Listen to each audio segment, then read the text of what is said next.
I would like to call our meeting to order. It is 6 p.m. I would like to declare that we have a board quorum present.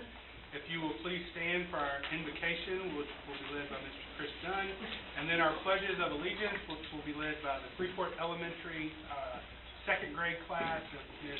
Hollins. Let's pray.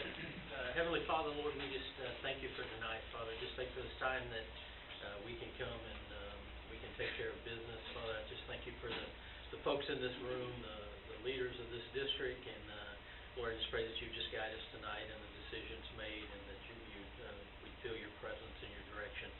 Father, thank you for our visitors. Thank you for the ones that we get to highlight and just get to celebrate the accomplishments, and even some of the new folks that we get to introduce ourselves to, and just thank you for them being here. Father, we just thank you for all that you're doing in our community, in our district, and just ask you to bless this time. Forgive us what we fail. In Jesus' name we pray. Amen. Good evening. This is Ms. Hawkins' second grade class at Freeport Elementary, ready to do our pledges. Pledge to the United States flag. Pledge allegiance to the flag of the United States of America and to the republic for which it stands, one nation, under God, indivisible, with liberty and justice for all. The Texas pledge. Honor the Texas flag. I pledge allegiance to thee, Texas, one state under God, one and indivisible. Fantastic. 1, 2, 3. Freeport office. Ready to success.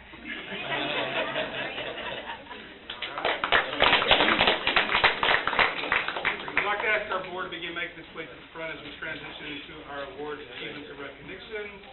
I will now turn the presentation over to Mrs.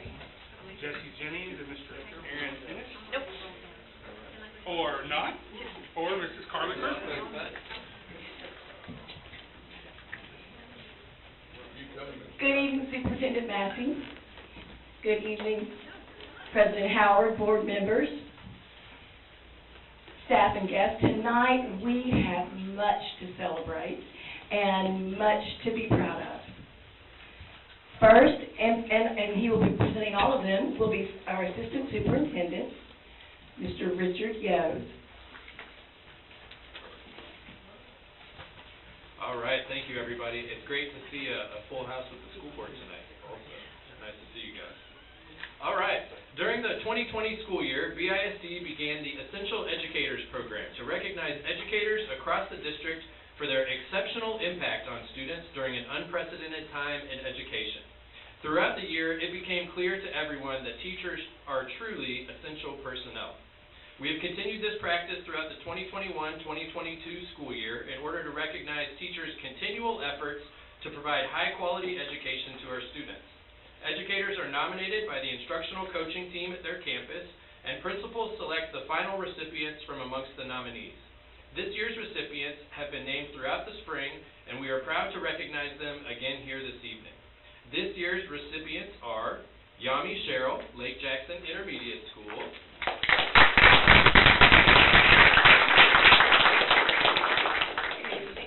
Ms. Carrie Dvoracek, Clute Intermediate School,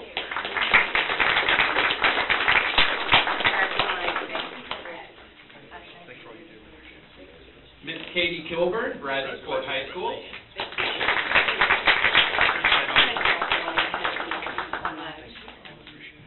Ms. Jennifer Guerra, Brazos Wood High School,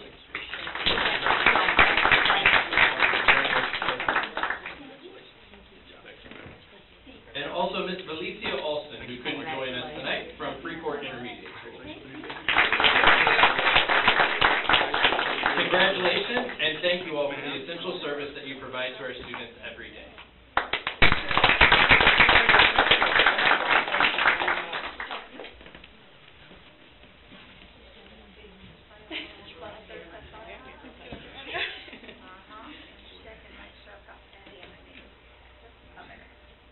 All right, look here. I'd like to say 2.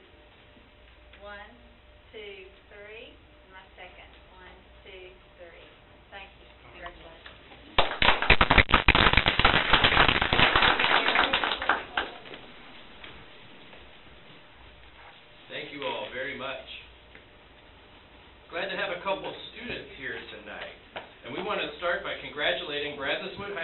seniors Christian Finley and Riley Kuhlman for being officially named as National Merit Scholar finalists. This honor is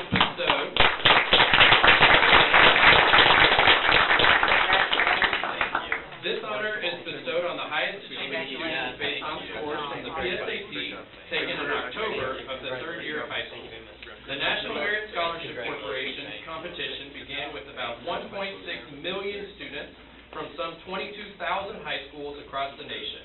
As finalists, Christian and Riley ranked in the top 0.5% of students across the country. Both students are highly active on campus in clubs, organizations, and events. We believe this outstanding accomplishment speaks to the quality of education our students receive every day in our schools.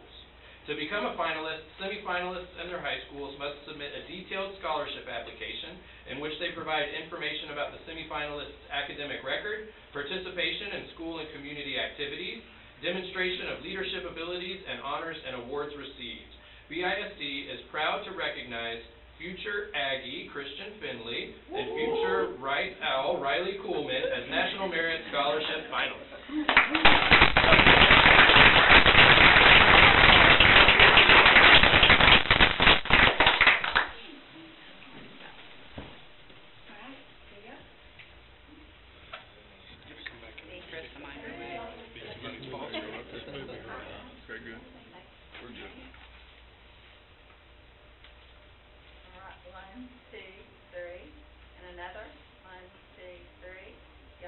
Okay, y'all hang.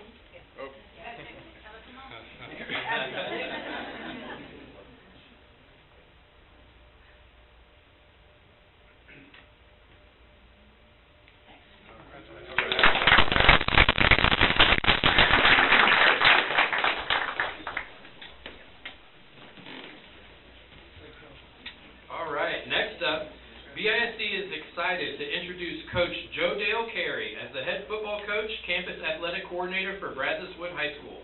Coach Carey has 8 years of successful experience as a head coach in Hondo ISD and Crandall ISD. He also has experience coaching in Aledo, Port Neches Groves, and San Antonio Reagan. Coach Carey is known for being able to build positive relationships with players while also holding them accountable for high expectations on and off the field. He believes that football can be a platform to make players better athletes, better students, and better people. We are proud to welcome Coach Carey to the BISD family.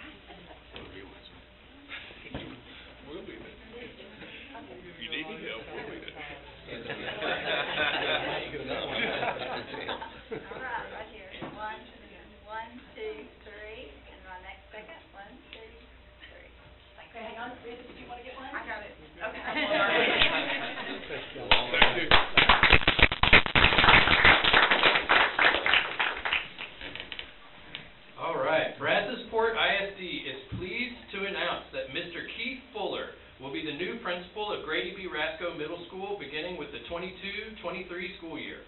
Mr. Fuller brings 13 years of experience in education, working with students at both the middle and high school levels. Fuller's last several years have been spent as a campus administrator at the junior high and high school levels in Angleton ISD. We are excited for Mr. Fuller to begin working with the staff, students, and parents at Grady Rasco Middle School. Welcome to BISD, Mr. Fuller.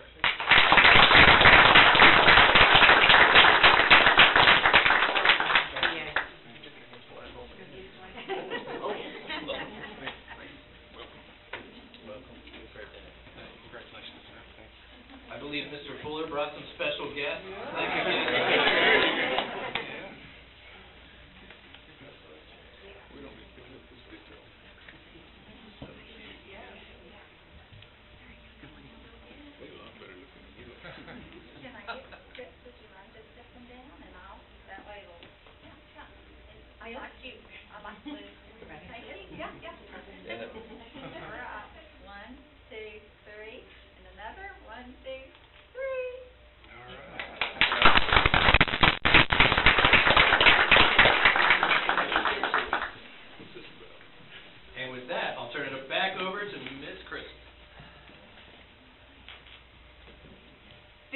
conclude tonight's awards and recognitions, but we will be back in May. We already have a wonderful full slate for you with more to come. Thank you.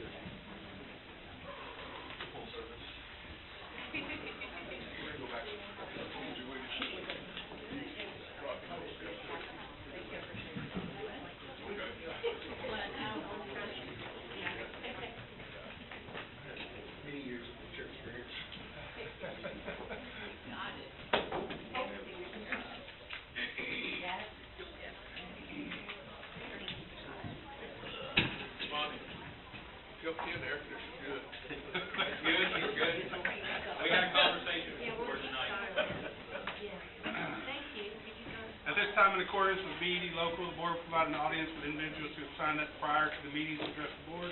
Tonight, we do not have any requests to comment to the board, so we'll move to the next agenda item, which is our consent agenda. Are there any items requested to be pulled from the consent agenda? Motion to approve as presented. All right, at this time, we will also allow public comments from individuals. Any questions from the audience before we move forward? All right, not hearing any of them. We have a motion by Mr. Atkins and a second by Mr. Reinhardt to approve the consent agenda as presented. All in favor signify by saying aye. Aye. All opposed by nay. All right, that carries. Thank you. Next item on our agenda are reports. Report 7A, the preliminary 2023 budget assumptions. Ms. Kelly. Yeah, good evening. It is my pleasure to provide a report on the 2023 preliminary budget assumptions. We are still very early on in the development of the process, and we are continuing to face some uncertainties around revenues as we recover from the COVID pandemic. Last month, as seen in the annual report from the demographer, enrollment is down. Coupled with the drop in enrollment, we are still feeling the impact of COVID in the area of average daily attendance. The graph on the left shows annual attendance data and the instability in our averages over the last 2 years. This year, for the first 4 6-week reporting periods, our average is 90.5%. And in 2019-20, prior to COVID, the average was at 95%. The graph on the right shows the drop in refined ADA over the past few years. Funding is based on average daily attendance, and the difference between 2018 and the current year is about $8.2 million of less available revenue. Current refined ADA is at 10,069 and is the number used in revenue projections for the next 5 years. Funding is based on the ADA, funding projections is based on ADA and continues to add uncertainty to the districts across the state as we work to develop the 23 school year's budget. Presented here are the updated 5-year revenue projections.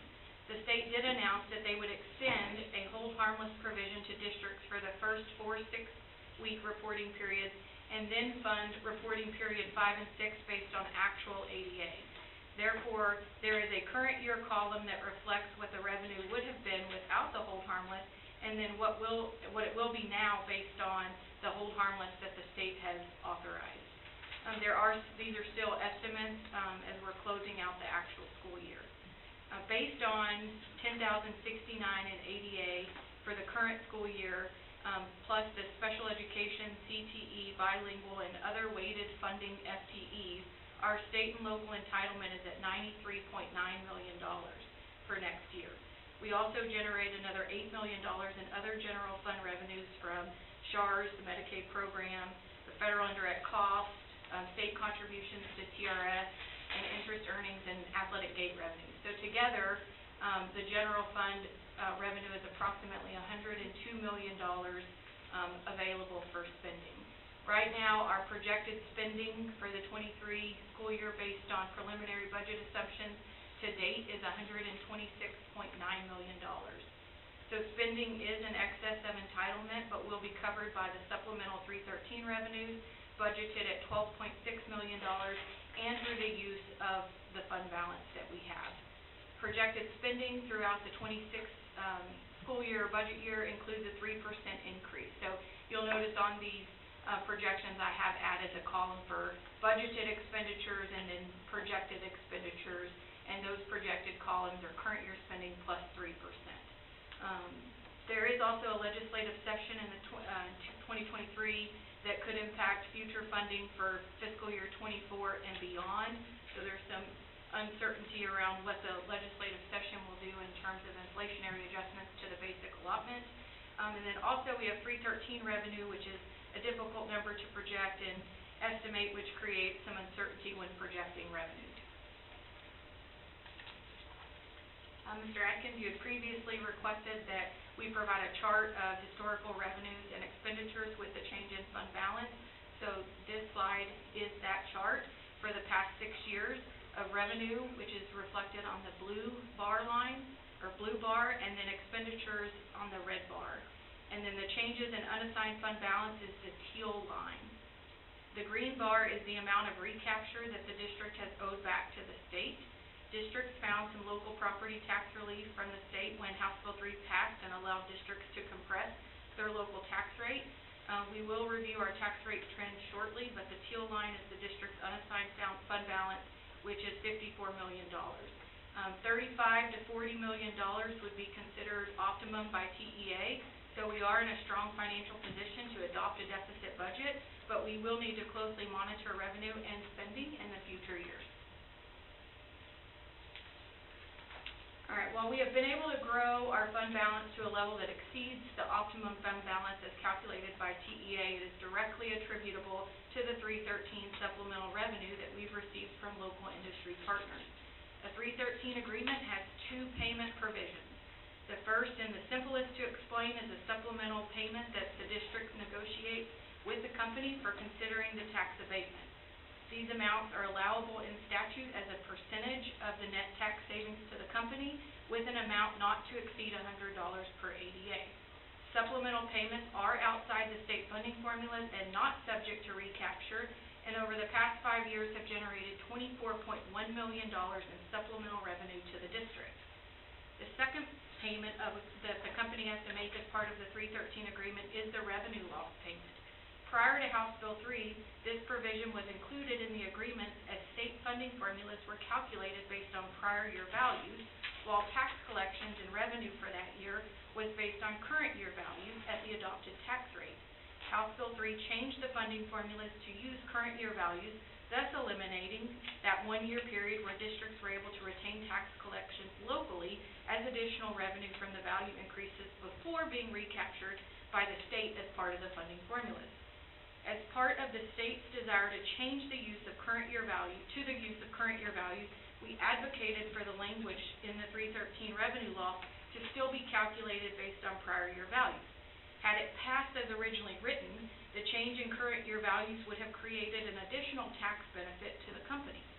Fortunately, we were able to get the language added, and as a result, the district in 2021 and 2022 collected revenue loss payments on prior year values, even though there was not an actual loss in revenue. These projects have all peaked in value and will begin to depreciate.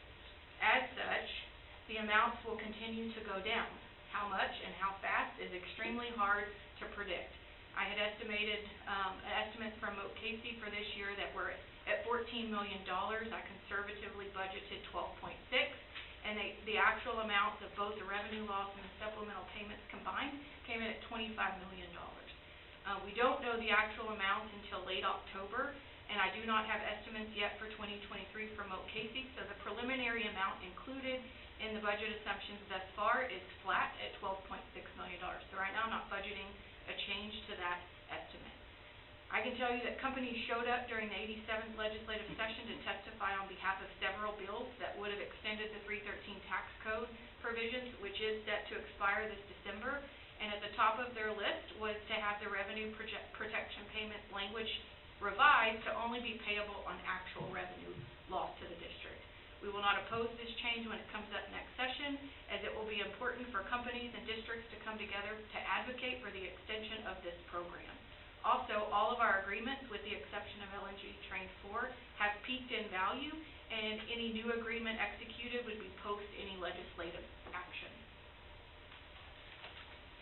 Here's a summary of the budget assumptions to date.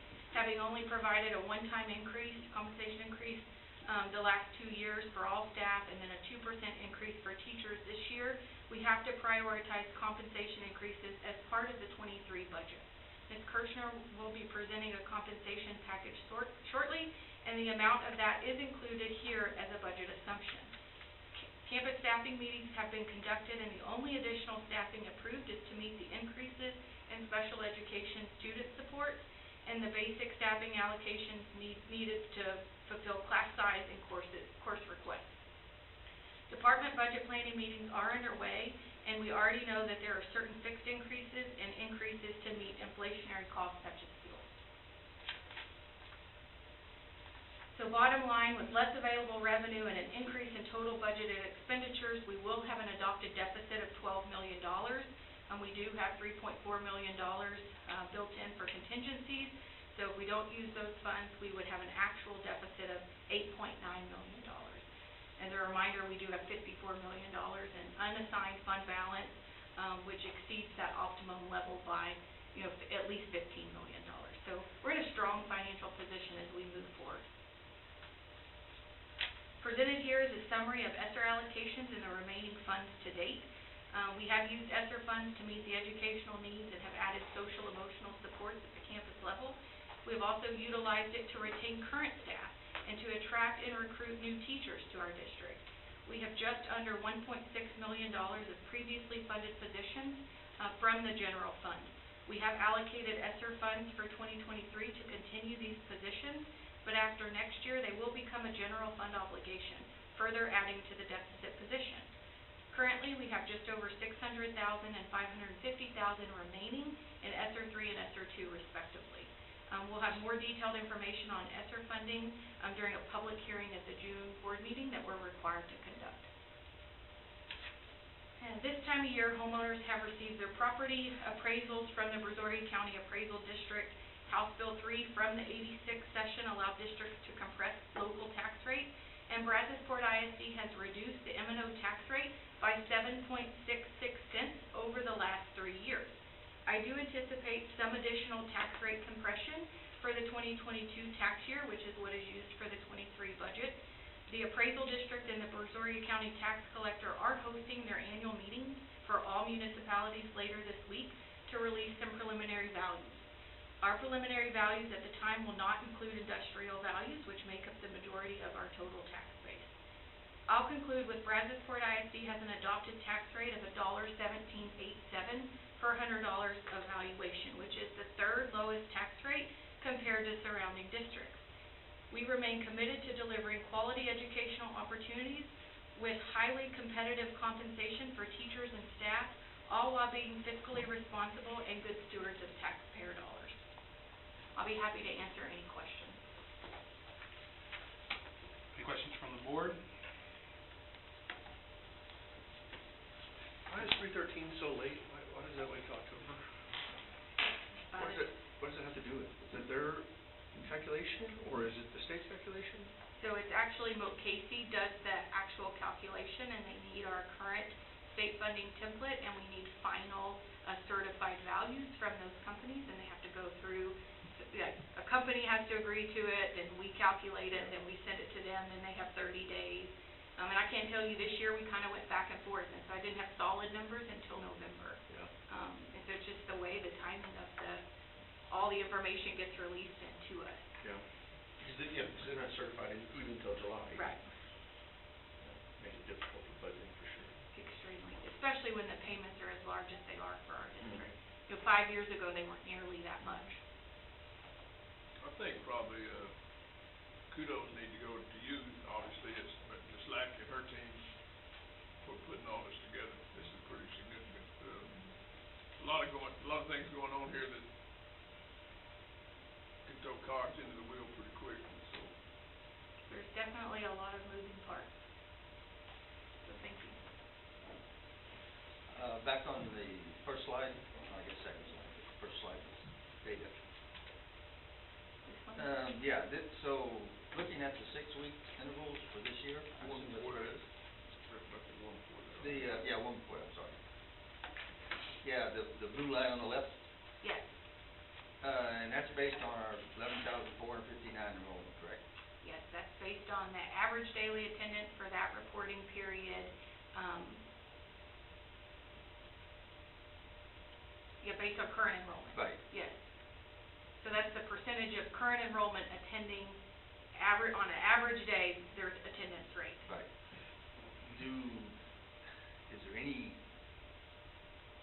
I don't know, call it reasons, but, you know, what do we contribute this decreased attendance to? Do we have a guess? You know, I mean, obviously, Brazosport is the biggest with the most kids, so I'm sure that number is high, but is it not time of year, I hope? Well, if you remember that first, when we started school, our cases were still rather high, and so you had a lot of Right. people who were sick and staying home as precautionary. A lot of kids still testing positive for it.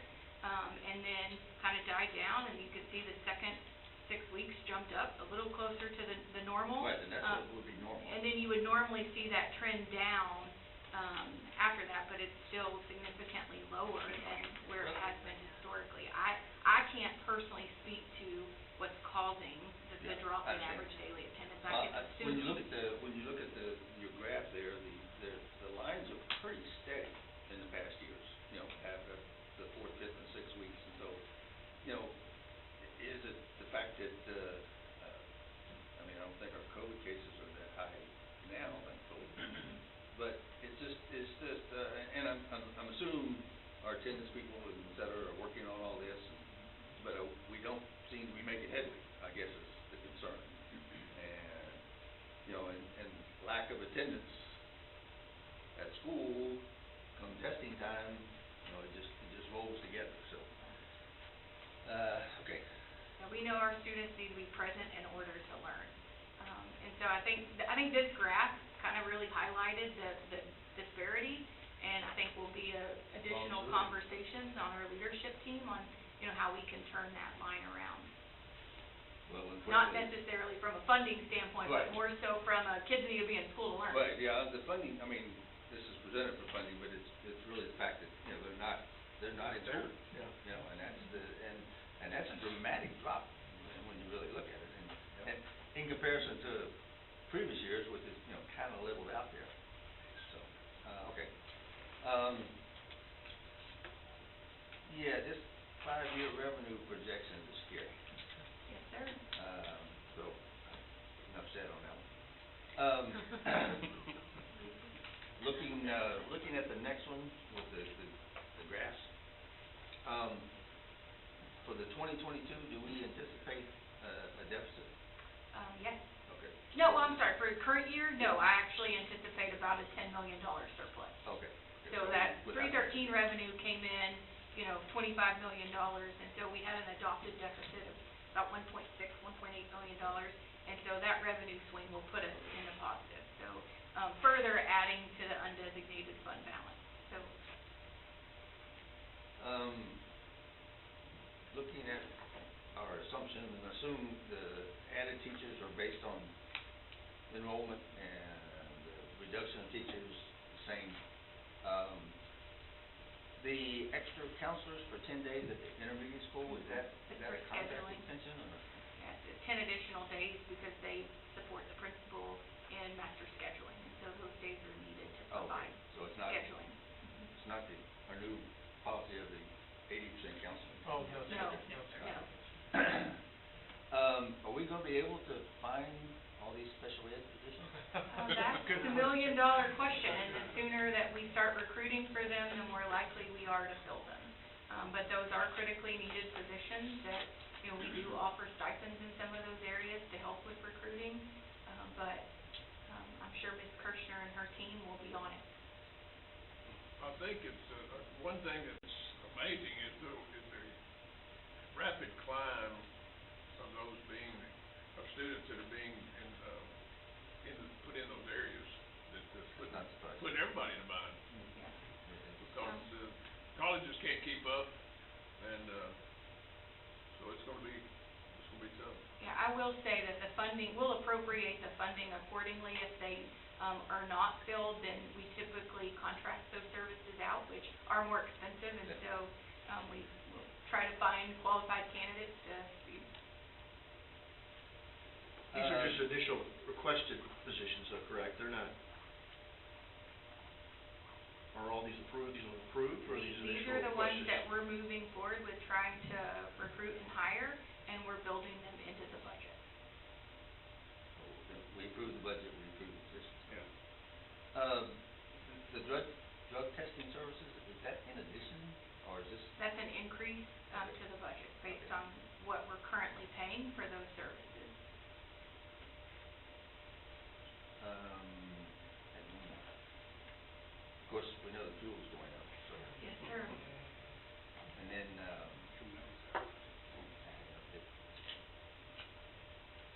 and 4% compensation. And we'll get to that, Correct. Get to that next, I guess. Okay,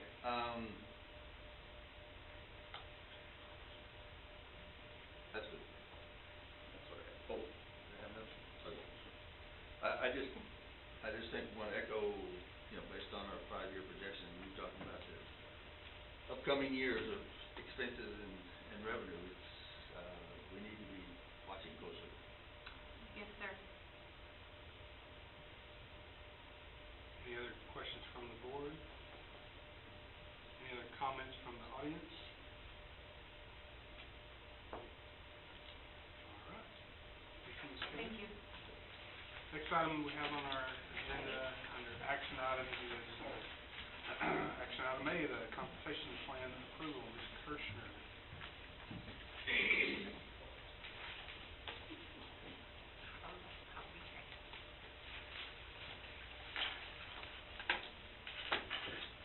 Good evening. In alignment with district goal, the ISD will recruit, develop, and retain highly effective staff. It is my pleasure to review the TASB compensation actions recommended and present the administration's recommendation regarding the 22-23 compensation plan. Before we revisit the TASB compensation plan recommendations we discussed at the April board meeting, I'd like to take an opportunity to highlight 22-23 benefit updates for our BIC employee benefit program. The new and/or updated benefit options include the 4 new healthcare benefit options through TSHBP with high-quality health insurance options, with most plans having a lower premium than our current TRS active care options. 2 dental options, which would now include a high and a low plan, with the high plan including adult and child orthodontia. The increased basic life insurance for all employees paid on behalf of Brazosport ISD to $20,000. If you recall, Brazosport ISD has applied a $10,000 life insurance policy for all employees, but with cost savings and our other district paid benefits, we were able to increase this without an extra cost to the district. Actually still had savings for overall plans. And last but not least, we'll now also be able to offer an option for districts for direct bill pet insurance if our employees are interested in getting pet insurance as well. So those are the 4 major changes for our employee benefits for 22-23. At this time, I'll start our review for the salary compensation recommendations provided by TASB. The districts shown above, the market districts, include market comparisons for Brazosport ISD. These are the comparison districts that have been a part of our review since 2018-2019. The comparison group ensures Brazosport ISD remains in a competitive market when evaluating compensation. In addition to the school districts shown previously, TASB also utilizes other market sources for roles that have exact matches in the private sector, and a combination of school market and private sector market is used to create the comparison. Above you will see the teacher market comparison for Brazosport ISD teachers in our current salary structure. The blue line is the local market median, and the orange line represents the BISD teacher's salary structure base pay in 5-year increments. Brazosport ISD teacher pay structure is within 95% of market comparison at each step presented. If you recall, Brazosport ISD teacher salaries were not increased in the 2021 school year, however, was adjusted with a 2% market median increase for the 21-22 school year. As a result, the Brazosport ISD teacher salary structure has not adjusted with the same movement of the market. Not included in that graph in their base pay structure. The one-time retention payment that was made to teachers in September of 2021, which was based on the scale, and in addition, the December $1,200 retention stipend that was paid out to all teachers. I also want to remind you that this chart here in base pay also does not include our highly competitive stipends that as a district we're extremely proud of. In addition to the teacher salary survey and study, the TASB salary study compares all other positions within the district as well. On this table, you will see the comparison to market data for the pay groups listed. Overall, Brazosport ISD remains competitive. However, we have experienced a slight market slip as a result of not applying salary increases for the previous 2 years. Additionally, you will see employee pay to market for campus administrators with a market comparison of 92%. This is comparing total salary amongst our peer group, and some of the differences include the variation in the number of days worked and incumbent experience. On the next few slides, I will share the 3 TASB recommendations for 22-23. Recommendation 1 from TASB reflects midpoint-based pay structure realignment to market, and 3 teacher placement schedules have also been created to align with each of the 3 proposed general pay increase or GPI models. Recommendation 2 from TASB includes the selection of a general pay increase to maintain market position. The 3 GPI models were generated. Model 1 is a 3% pay increase at midpoint for all job groups, totaling $3.6 million. Model 2 is a 4% GPI, totaling approximately $4.3 million. And Model 3 with a 5% increase, totaling approximately $5.2 million.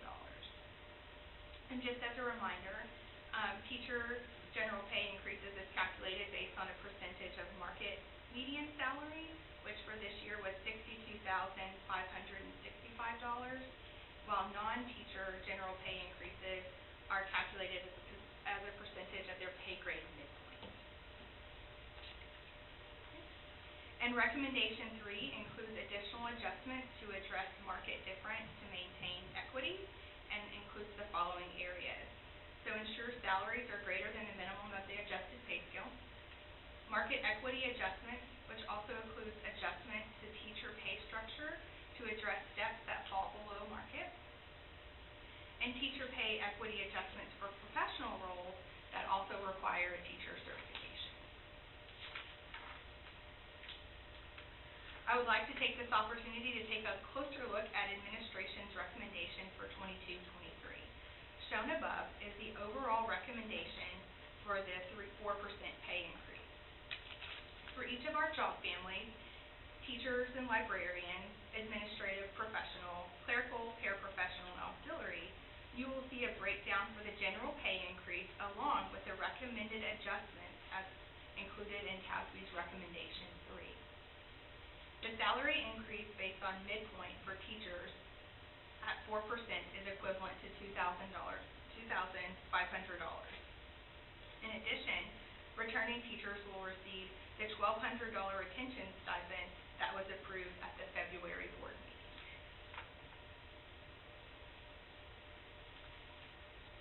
This slide is updated with the green dotted line, and this reflects the 4% increase and the market adjustment. So you'll see the blue line is our market, and the orange line is Brazosport ISD, and the green line is now the proposed teacher salary matrix with the additional adjustments. At 4%, the general pay increase, as previously stated, is $2,500, and the starting teacher salary would be $59,000, which is an increase of $2,000. The recommended adjustment to fix CC between steps, really 15 and 20, you can see the dip in the blue line, and even in our orange line with market. So these additional adjustments to the salary structure is what is really straightening out that salary line for teachers, and that is applied through steps 10 and 20. Teachers within this range will actually experience a step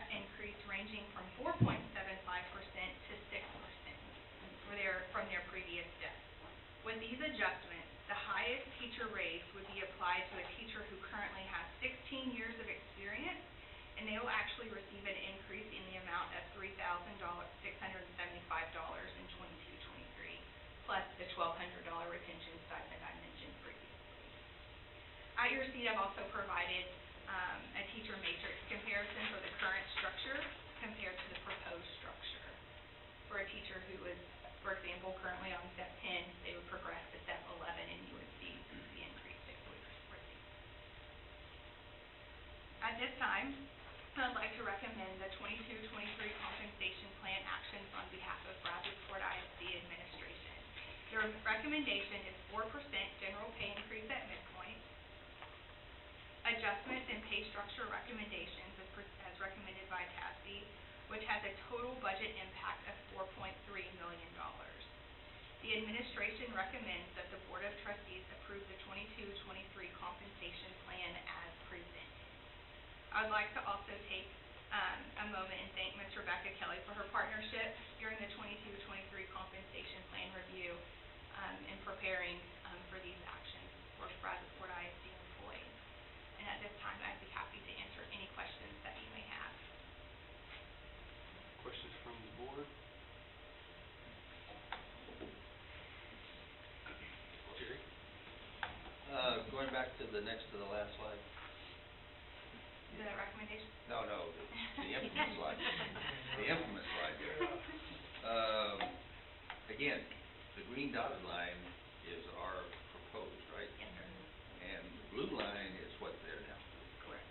The blue line is the current market. Current market. So it's gonna move. It's gonna move. So we're gonna be behind. Okay. We're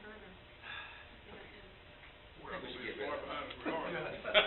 Currently, I'll share with you that currently we're behind approximately 5 to 6% in some areas. However, I'm not anticipating the market to adjust by that equivalent amount to keep our spreads.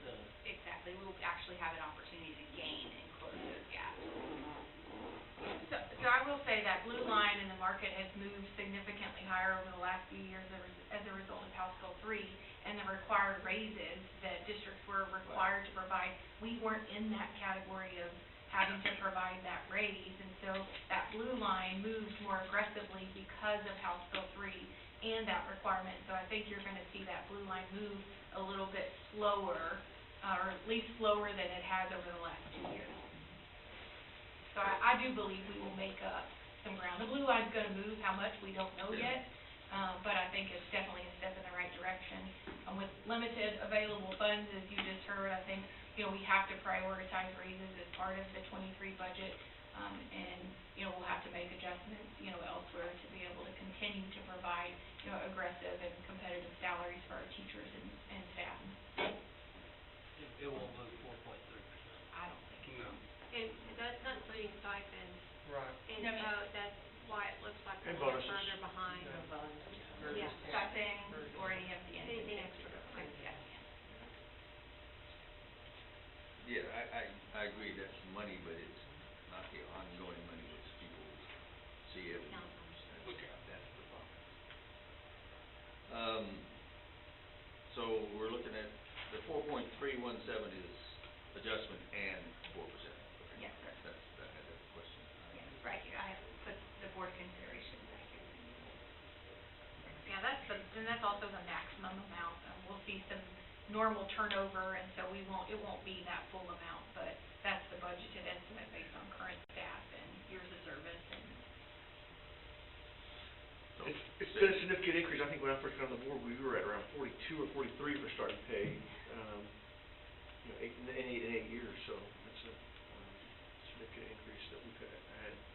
And Region 4 in our area is the most competitive area in regards to teacher salaries in the state.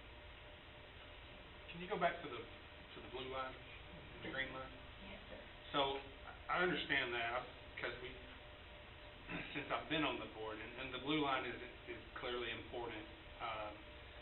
My question is, every year we do this, as soon as we do it, it seems like all the other districts around us, and specifically our closer districts, not necessarily some that are further away, Fort Bend or whatever. So, but have you been in contact with any of them? I mean, they're doing the same thing, I assume. Yeah, And so are we gonna be outbid with this? I- Where are we gonna be? I don't believe so. So based on the feedback that we've received, I do know that some districts are not considering any salary increases. I know some are considering 2%, and some of those had also been applying salary increases in the previous 2 years where we haven't provided significant increases. I do know that TASI and Region 4 have started surveying all school districts, and we have participated and shared our response, but we have not received those official reports back. But I do know there are districts who are not even prepared to have these conversations right now. I just don't wanna see in June that now we look at all the ones around us and we're still yet at the blue line or that we're not caught up.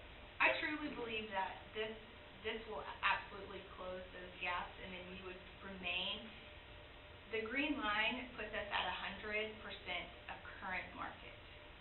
So if there is a percentage increase when combining all of our peer groups, we will remain very close to that We'll be at market. 99 or I just know the next couple. 98-ish, 98, 99. The next couple of months, as we're out there seeking new staff, I don't wanna be behind. Well, we're always one of the first out of the block too, I know. on this, so usually they don't come out until. And I will tell you that when we're at recruiting events, with our new hire stipend, our relocation, districts are asking what we're doing. We do set the standards, we haven't. But some of those we're ready to announce because we have lines at our recruiting booth. So, I mean, it is important that we do get it out now because it is a big recruiting tool for us. Now, we're 10 to 15,000 over many West Texas towns of significant size and significant districts. Yeah. Well, but I've asked a number of them out there when I'm out visiting, but starting salary, we're blowing them out the park for sure. the cost of living. 100%. Of course, they already have it, but other than that. No, they're seeing the same increase as we are. I talked to my father-in-law this weekend, and they're well over 220 a square foot to build out there in Abilene, so. But from our previous 2 years, I do believe this will allow us to make the gains It's a massive that step. we Yeah. need to, absolutely. It's nothing to shake a stick at, for sure. Except for upcoming 2 or 3 years. I was Let me ask excited. a question on the benefits, switching Yes, sir. gears. So this is being presented to the staff and teachers and everybody, what's the reception? Yeah, we're getting really good feedback. We've hosted one in-person session, and we have 5 more virtual sessions coming about to learn about our benefit plans. We've released one of our first lengthy communications with the overall benefit package on Friday with a link to the new benefit guide, and the overall response has been very positive. We've received our direct contact for the new medical plans for employees who have any concerns regarding their own health care, can start having those conversations now in April before we move forward with the effective date of 9/1 with our new plans, so they can have conversations with their current providers.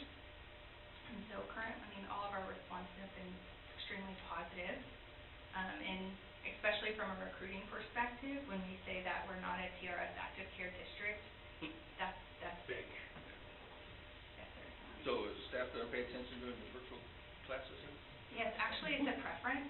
We've realized that our staff are signing up, more significantly, so we wanted to create more of those options, but we still want to be in person for our auxiliary staff who are more comfortable with those in-person sessions.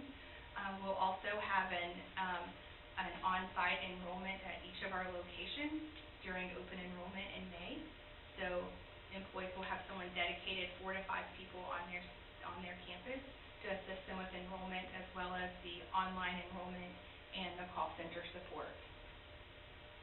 How many percentage of staff has been contacted in some manner? Do you have a best guess? Just 10, 15, 20? Have contacted us? Well, no, just been informed. aware, been informed, participated, I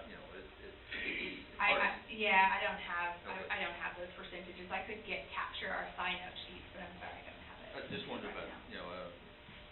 this is brand new, and I don't want it to be surprised in September, go, oops. Yeah, one of the benefits is we're able to actually do enrollment now. We'll be opening enrollment in the next couple of weeks, and if we were still in active care, we would be on hold until July. So it actually gives our employees a head start on educating themselves on the plan and making their selection during open enrollment. My big concern is however this works, that the folks with, previous conditions are informed, extremely deeply, because, the way things are right now, it's not good. So, I think that's very important. Sure. Very, very important. To that point, are there, I know when we switched, we just recently went through all this too, and switched providers, but do we offer, or do they offer deductible rollover for last quarter expenses in there? To the new? But they do accept pre-existing conditions, Yeah, all that has to be. but no roll. Have we asked that direct question? For the deductible rollover, well, the plans end and start, so TRS Active Care will end 8/31. Yeah, And if we were staying with TRS Active Care, their new deductible would start 9/1. I understand. And might not be following your question. So when we made a major switch like this, the new provider allowed the third final quarter deductible payments into the first quarter of the new plans. I've not explored that, I can absolutely Yeah, ask that that's question, right. but I don't think that will be an option. They roll that over any new, essentially their fourth quarters of summer months, rolled over. They mix on our old ones, but any new ones in that. Because you'd be switching plans right in the middle of your coverage. But we're rollover. not. But we're not, so our current TRS Active Care will end 8/31, and then 9/1 their new deduct, so it's really not in the middle, it's actually a clean start. Oh, no, sorry, ours was ending on the same thing. We were Oh, ending on okay, June, okay, ours was sorry. June 1, yeah. Yeah, it was, I meant in the middle. Are we still covering the long-term disability? Yes, sir. Actually, that's where we were able to capture cost savings, to increase, the life insurance policy, because we do know, those benefits have, cost has been increasing significantly. Okay. Well, having been in the district for a long time, we've gone through self-fund, we've gone through this company, we've gone through that company, and, whatever TRS has, provided. And this gives us an opportunity, and I just, would like to be sure that we do it right and do it completely, so that, our folks have a positive taste in their mouth instead of a bad taste in their mouth when it settles down. That's important. If I can just add, one of the benefits to the healthcare plan options that we have is 2 of the plans do look and feel exactly like what our employees are used to with TRS Active Care, with the exception of the lower premiums. So if they're very comfortable with how those plans work, they can absolutely transition to that plan. However, if they wanted to choose one of the 2 other plans, they would see significant decrease in their premiums, but that might not be a comfort level that one is ready to make, so we have options for both. You know, our staff, our teaching staff especially, has really stepped up to the plate over the last 3 years with what's going on. And, you know, the pay increases have not been what we would like for them to be. We've given the opportunity to give a little bit here and there. I think this is a positive step. Being from the classroom, I'd jump all over that 5%. But, in a heartbeat. You coming out of retirement? No, I might come out of retirement for that.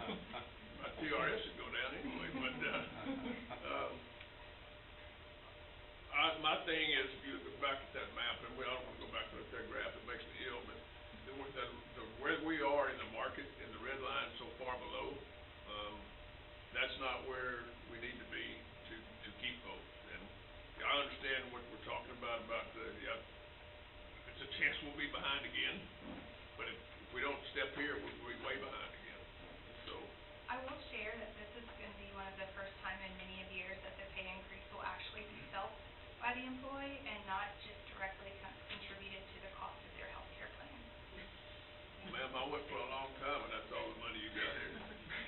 Right, so For that your will insurance. definitely be a difference for our employees, Yep. which they were increasing at rates greater than our salary increases actually in some of the plans. But that's the concern I have 2 or 3 years down the road, under this new thing, so we'll see. Hopefully not. Any other questions? I have to say I'm excited to see that we're gonna recruit more out of state. 'Cause I think that'll make a huge difference.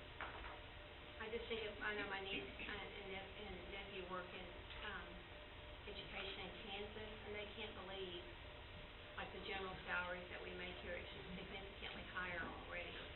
If you can talk to them, just like other states are advertising, come see Tennessee, we're saying come to see Texas, because we're paying quite a bit.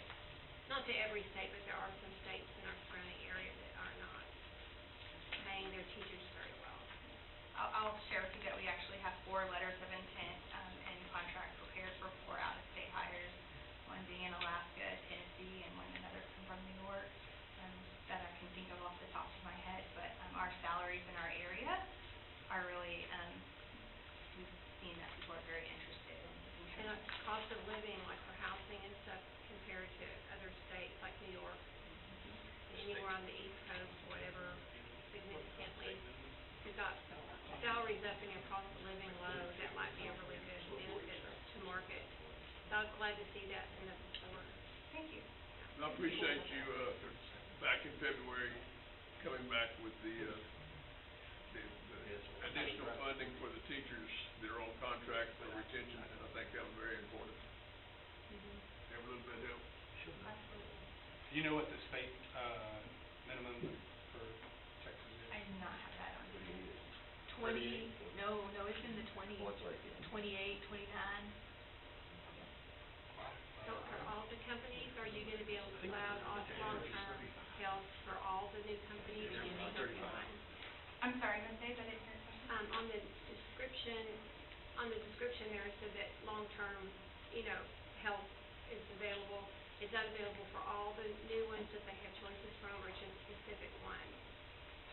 The long-term health care. For long-term health care, the LTD, the Right. benefit district pay benefit, it'd be all employees would be eligible if they meet their Okay. requirements, their conditions.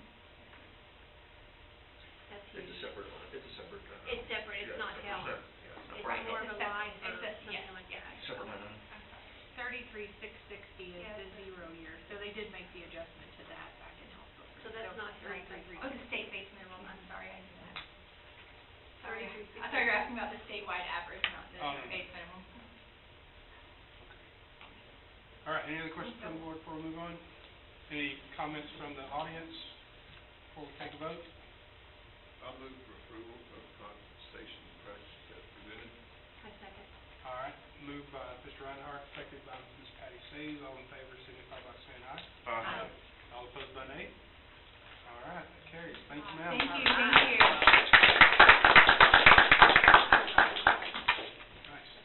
Next item we have on our agenda, under action items, is the guaranteed maximum price for the Brazosport High School new field house, athletics, and Hopper Field improvements.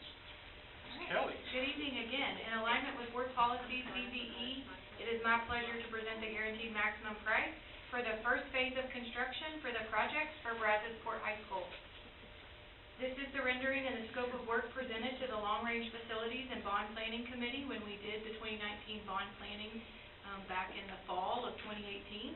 The scope of work approved in the 2019 bond program for Brazosport includes Cte Addition and Renovations, a new field house, improvements to tennis, softball, and baseball, and then also improvements at Hopper Field. Like Brazos would, the scope of work will be split into a couple of phases. Phase 1 includes a new multi-sport athletic field house, a new softball concession and restroom facility, and fencing improvements, parking lot improvements for the baseball-softball complex, resurfacing the tennis courts with fencing improvements, Hopperfield concession improvements and a restroom addition, Hopperfield entry and ticket booth improvements, new lighting, new stadium lighting, field lighting, that is being handled by our maintenance department this summer. And then a walkway from the unpaved parking area that will have lighting, and then drainage and lighting improvements underneath the bleachers. Phase 2 will bid in October and includes the Cte Additions and Renovations. This phase is currently in design, and I will share some preliminary pictures from the design phase this evening. This design concept for the Brazosport Fieldhouse is very similar to Brazoswood. The girls' side will locker softball and soccer, and the boys' side will locker football, baseball, and soccer. The training room and the weight room are off the public corridor, and the players' meeting room is across from the weight room versus on the second floor. So very similar, a girls' side, a boys' side, access to the public corridor for the shared spaces. Here are two exterior renderings of the new Brazosport Fieldhouse. The top picture, there's a detached building to the left, and that is the current weight room. The parking lot in front of that is where the current Fieldhouse is at, and that will be demolished to make room for more parking. The current weight room will get a refresh and remain as an indoor, unconditioned workout facility. The new Fieldhouse will be constructed to the east of the existing Fieldhouse. Here are two renderings of the inside of the Fieldhouse. The main or public corridor with a view looking towards the main entrance and vestibule.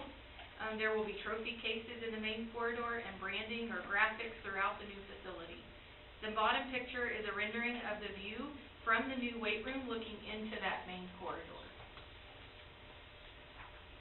At Hopper Field, the main entrance and ticket booth will be reconfigured with a new entrance and gate. Construction does include a new sidewalk from the unpaved parking lot that has lights for both safety and security.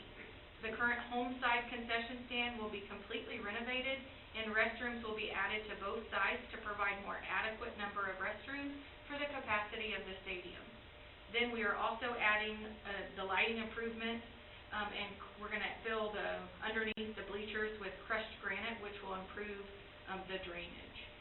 And then, as mentioned, the field will get new stadium lights that will be completed by our maintenance department, not included in the GMP. And then over at the softball fields, there will be a new press box, restroom, and concession facility constructed, replacing the existing facility that is in poor condition. Then the driveway and both parking lots will be repaved and reconfigured. The Cte Additions and Renovations are well under the design.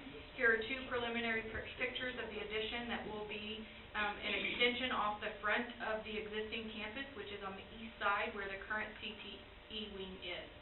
The new addition will house the new cosmetology program as well as floral and vet tech labs. Interior spaces will be renovated for health science, culinary, arts, AV, STEM, robotics, and business. There will be a second addition off the back of the Cte wing for 4 new manufacturing and welding shops. A portion of the old wing will be demolished, making room for an outdoor shop area, the shop yards, and the trailer parking. Here's an aerial view of the design for the new Cte addition in the front. The gray roof behind the campus is the new shop addition, and then the white roof in the far back is the new field house. Preliminary cost estimates for Cte are between $19 and $22 million. The total construction budget for Cte is $19.95 million. While we are still dealing with a very unpredictable construction market, the estimated costs are very close to being within budget. I think that's important as we move forward approving a GMP this evening on phase 1 for you guys to know that where we are in the design phase for Cte is really close to being within the budget. More will be shared in the bond planning and construction updates over the next few months on Cte at Brazosport. The anticipated bid date for phase 2 for Cte will be October. So for phase 1, the plan drawings and construction documents are sufficiently complete. The district's construction manager at risk, Remediation Construction, has publicly advertised and received competitive proposals from subcontractors and has provided the district a guaranteed maximum price of $19,285,065. The district and the district's architect, VLK, have reviewed the guaranteed maximum price. The overall budget for the project, including development costs, was $16.6 million, and the total estimated all-in cost is $20.5 million, which is $3.9 million over budget. Obviously, I do not like to be in the position to present a GMP that exceeds the bond planning, but there are obvious economic challenges that have impacted construction costs far beyond what we could have reasonably foreseen during bond planning. Construction costs have risen and continue to rise since the pandemic. The escalated bond planning cost was $324 a square foot for the field house, and the estimated approximate cost is just at $360 a square foot. Construction data shows that a rise of 17% in the last 12 months, with other materials ranging from 17 to 64% across the industry. So very challenging time. Presented here is the budget to actual analysis. While the project is $3.9 million over budget, we do have some funds from interest earnings and the capital projects fund from a previous insurance claim that can be used to fund this project. I want to thank VLK, Dramala Construction, and Mr. Journay for the work that went into planning. It is because of their aggressive efforts, efficiencies in design, and phasing, and a strong subcontractor pool that I'm able to present a GMP for approval tonight. While it is over our original planning budget, the district has the funds to proceed with issuing a contract to construct the new state-of-the-art field house and make improvements to softball, baseball, tennis, and hopper fields as approved by the voters in 2019. So at this time, it is my pleasure to recommend the Board of Trustees approve the GMP of $19,285,065 from Dramala Construction for the new Brazosport High School field house, athletics, and hopper field improvements. I'll be happy to answer any questions. Becca, you didn't mention where will track be housed? You didn't mention that. Is that going to be in the new field house? Is that going to be? So right now, the current field house is going to only occupy baseball, soccer, and football. I can tell you after talking to Coach Waddell this morning that there are going to be some empty lockers, and so if there's some capacity and track needs to locker out of that, that would be possible. But currently, they will continue to locker where they are on the main campus. Do you know where that is? So, yeah, Brazosport, by the gym, there's an athletic wing at Brazosport High School that has some really nice athletic locker facilities, and so there are some sports that will continue to locker there. Inside the main facility? Yeah, by the gym. By the gym. Okay. Yeah, and also too there, Mr. Unhart, as you know, they have a lot more students that play multiple sports. So most of the kids in track, are in football and will be housed there also too. So. Got a lot of them. Yeah. Okay. I can live with that. Same locker. Yeah. I'm a little bit concerned that be sure there's enough red, white, and blue there when you build it, because that school's got a lot of tradition.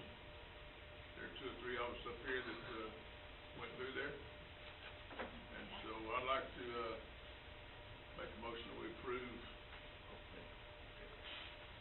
Sir? Go ahead. Okay, I'll withdraw my motion, then Mr. Atkins will.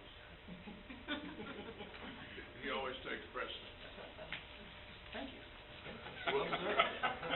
No, I don't think it's well deserved, but you take precedent, so it's okay.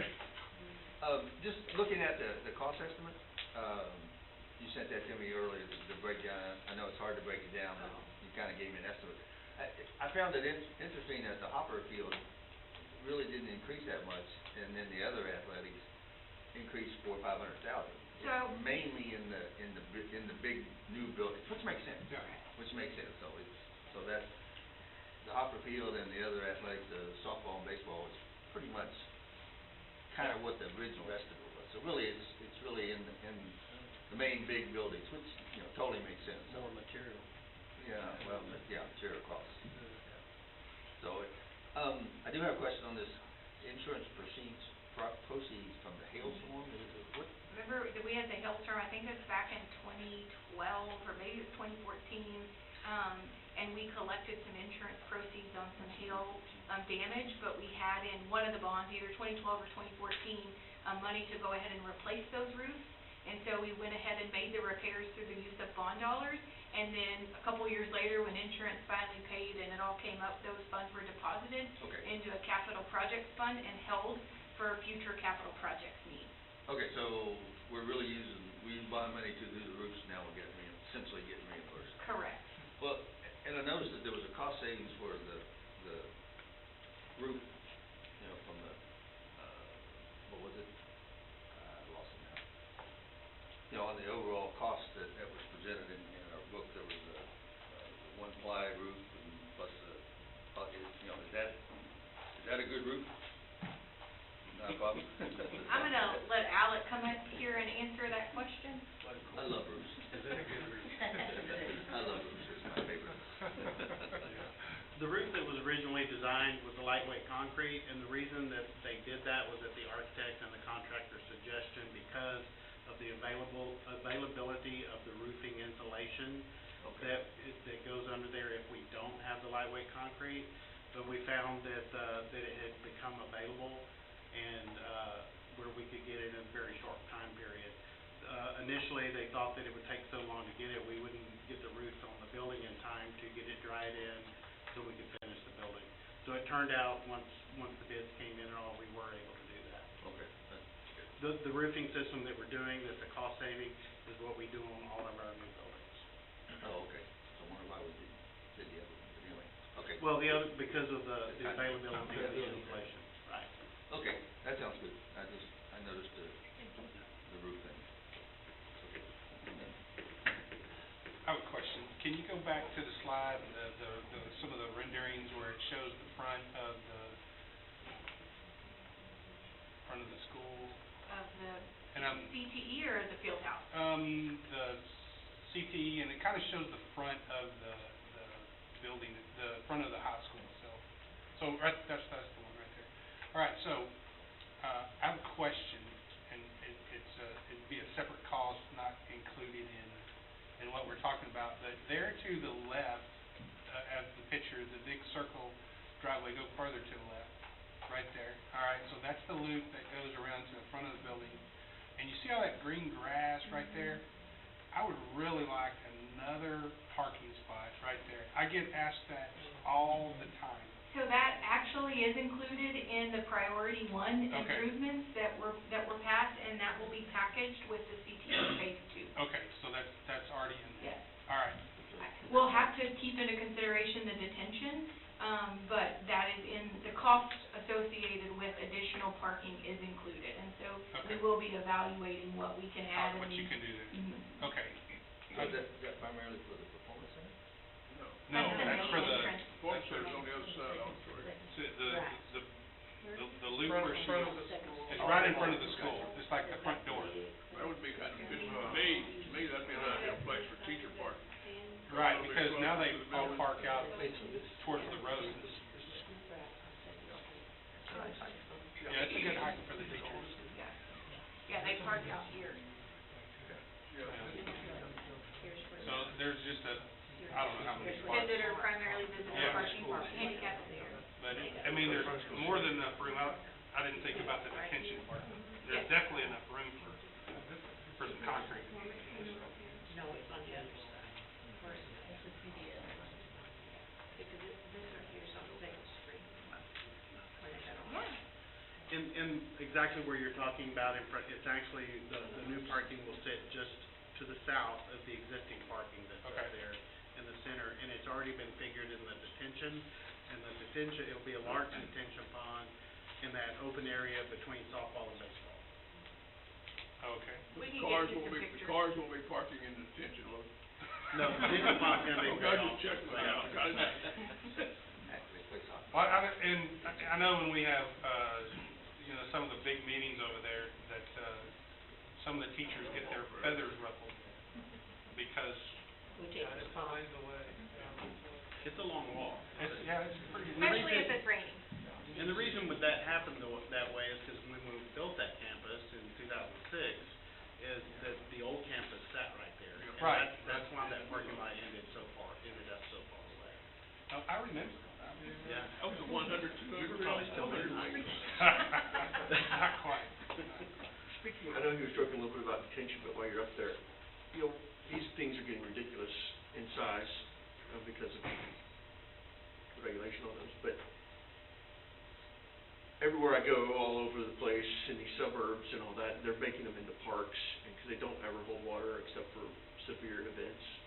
Are we planning on, especially at the high school, especially at Bewood, and I don't know how big the one's gonna be at Fort, I don't think there's gonna be that much because they're not adding that much square footage, but do we have the ability to grasp those and use that as available space or not? The problem we have here is our groundwater, because we're on the coast, and so the groundwater, the table is so very high. And so it's very difficult to get the depth that we need. That's why our ponds get so huge, is because we can't get the depth. But even to get them as large and as shallow as we have them, or as deep as we have them, it's, the groundwater goes with the tide often, and so we get water in there. So, you know, as long as They're gonna be too wet to as long as the pilot channels are maintained and clean, full of debris, so they drain, but will we ever be able to use them for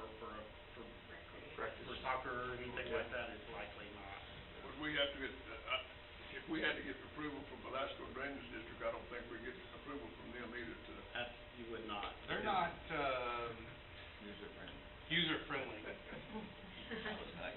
you go. Our church is right around the corner from that, and we have a huge one, and it stays wet. Scott knows, we've dealt with that in other entities, and they don't, you don't mess with Velasco Drainage District. Always right, too. Yeah. Any other comments or questions from the board before we move forward? Yeah, I wanted to ask, okay, I see where we're gonna repave the baseball parking, how about the softball field? It goes all the way back. It yes. goes all back. The rendering is just of baseball, but yeah, that will all be repaved and reconfigured. You don't like the obstacle course? No, I don't. The big holes and stuff? All the holes. You got trouble. Yes. All right, do I have a motion? Oh, excuse me.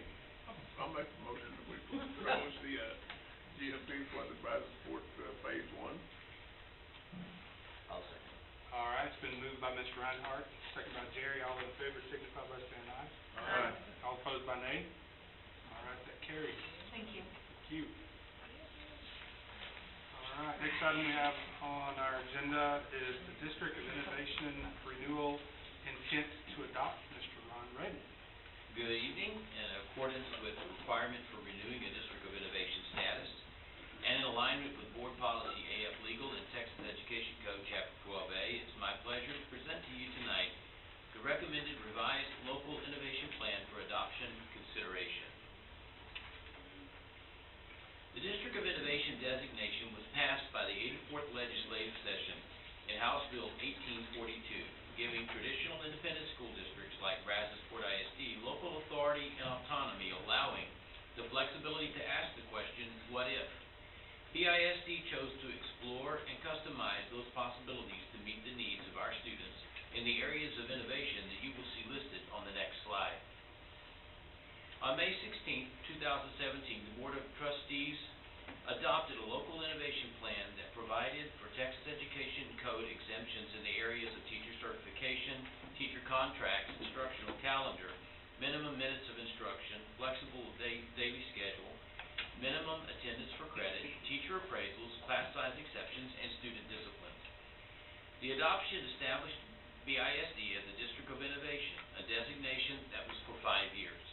That 5-year period will end on May 16, 2022, unless the Board of Trustees chooses to renew the District of Innovation status. A school district can renew their DOI status for another 5 years by readopting the current local innovation plan or by adopting a revised local innovation plan. And on January 21st, 2022, the district administration contacted the Texas Education Agency to inform them of the district's intent to renew their DOI status. From that day through March 11th, departments that owned the original innovations reviewed them and prepared recommendations regarding their continuation, revision, obsolescence, or discontinuation. Those recommendations were brought to the Superintendent's Cabinet for discussion on March 22nd, and 6 innovations were sent to the District Educational Improvement Council on March 31st for approval. The DEIC approved the 6 innovations by a vote of 23-0. The local innovation plan was posted on the district website on April 1st for public viewing, and a news release was also published on the website announcing that the revised local innovation plan, along with any public comments, would be presented to the board on April 25th. The Board of Trustees must declare their intent to adopt the local innovation plan, and a letter must be sent to the Commissioner of Education informing him of their intent before the board can take a final vote on adoption. That's the purpose of tonight's presentation. The final vote to adopt the local innovation plan will take place on May 16th. If the board declares their intent to adopt, and should you vote to adopt at that meeting, the district will have renewed their designation as a District of Innovation for another 5 years. In considering renewal of the District of Innovation status, the board should be aware that although Texas Education Code Chapter 12A provides districts with enormous flexibility, there are certain areas in which a district cannot innovate. Those areas are listed on this slide. The final bullet, House Bill 4545 requirements, was added this year. Upon adoption of the local innovation plan, local control will be granted in the areas of teacher certification, teacher contracts, instructional calendar, optional flexible school day, class size exceptions, and discipline. The former innovations of minimum minutes of instruction and minimum attendance for credit or final grade were rendered obsolete by changes in Texas Education Code that did away with the required 420 minutes a day requirement for the length of the day, and created the flexibility to provide course credit for students who attend class less than 75% of the time due to extenuating circumstances. Both of those were things we innovated to change. The former innovation of teacher appraisals is being removed since T-test is being used instead of the district's appraisal system BTOS for the teacher incentive allotment.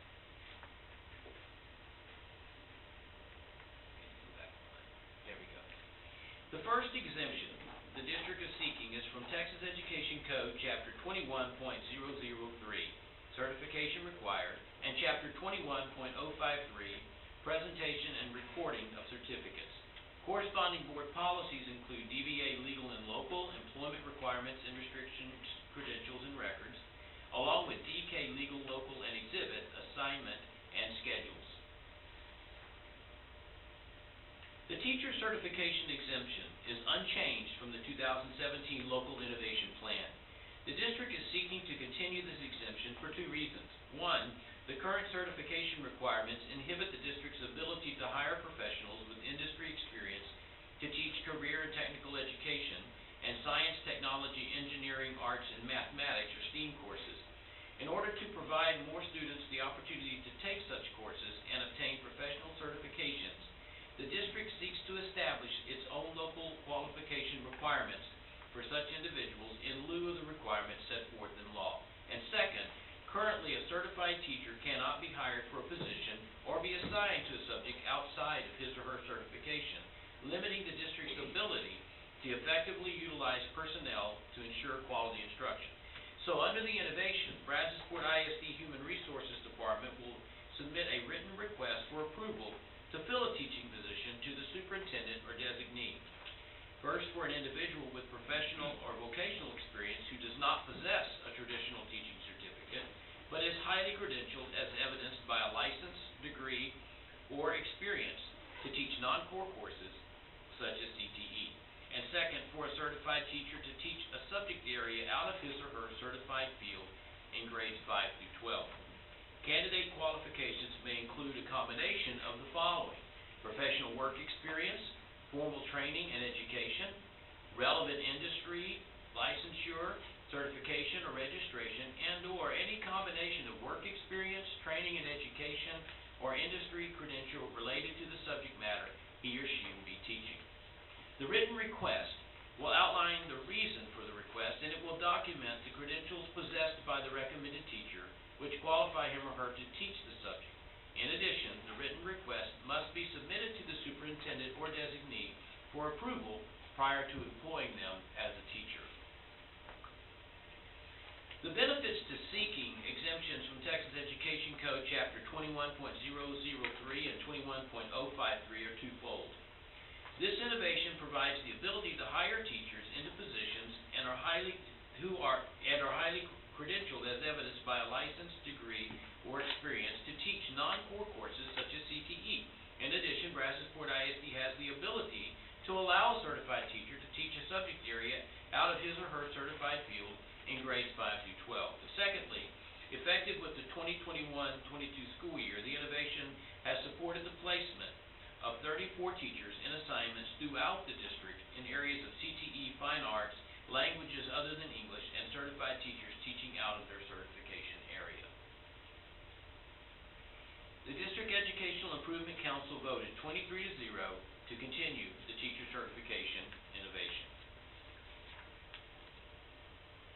The second exemption the district is seeking is from Education Code, Chapter 21.002, Teacher Employment Contracts, Chapter 21.102B, Term of Probationary Contracts, and Chapter 21.202A, Probationary Contract Required prior to issuing a term contract.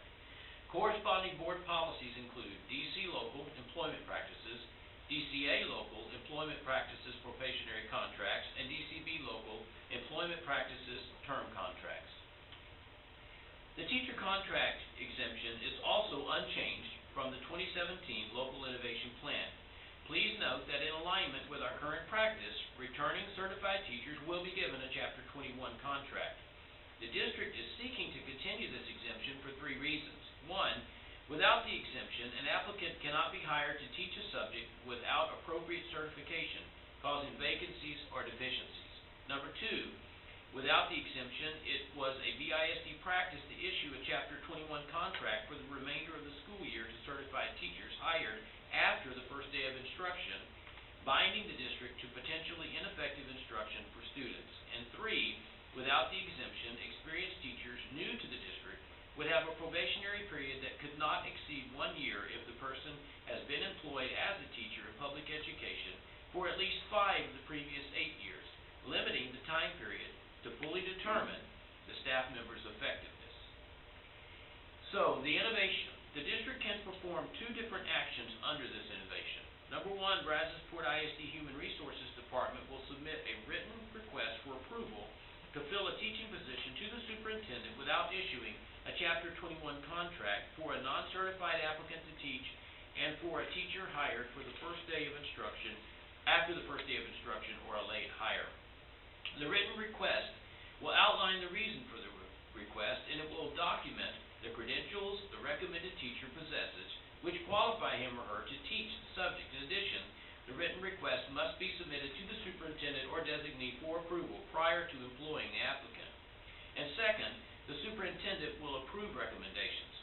For a second or a third year probationary contract for teachers employed by the district who have been employed in public education for at least 5 of the 8 previous years and have completed their first probationary year with the district, in order to continue to evaluate the staff members' effectiveness.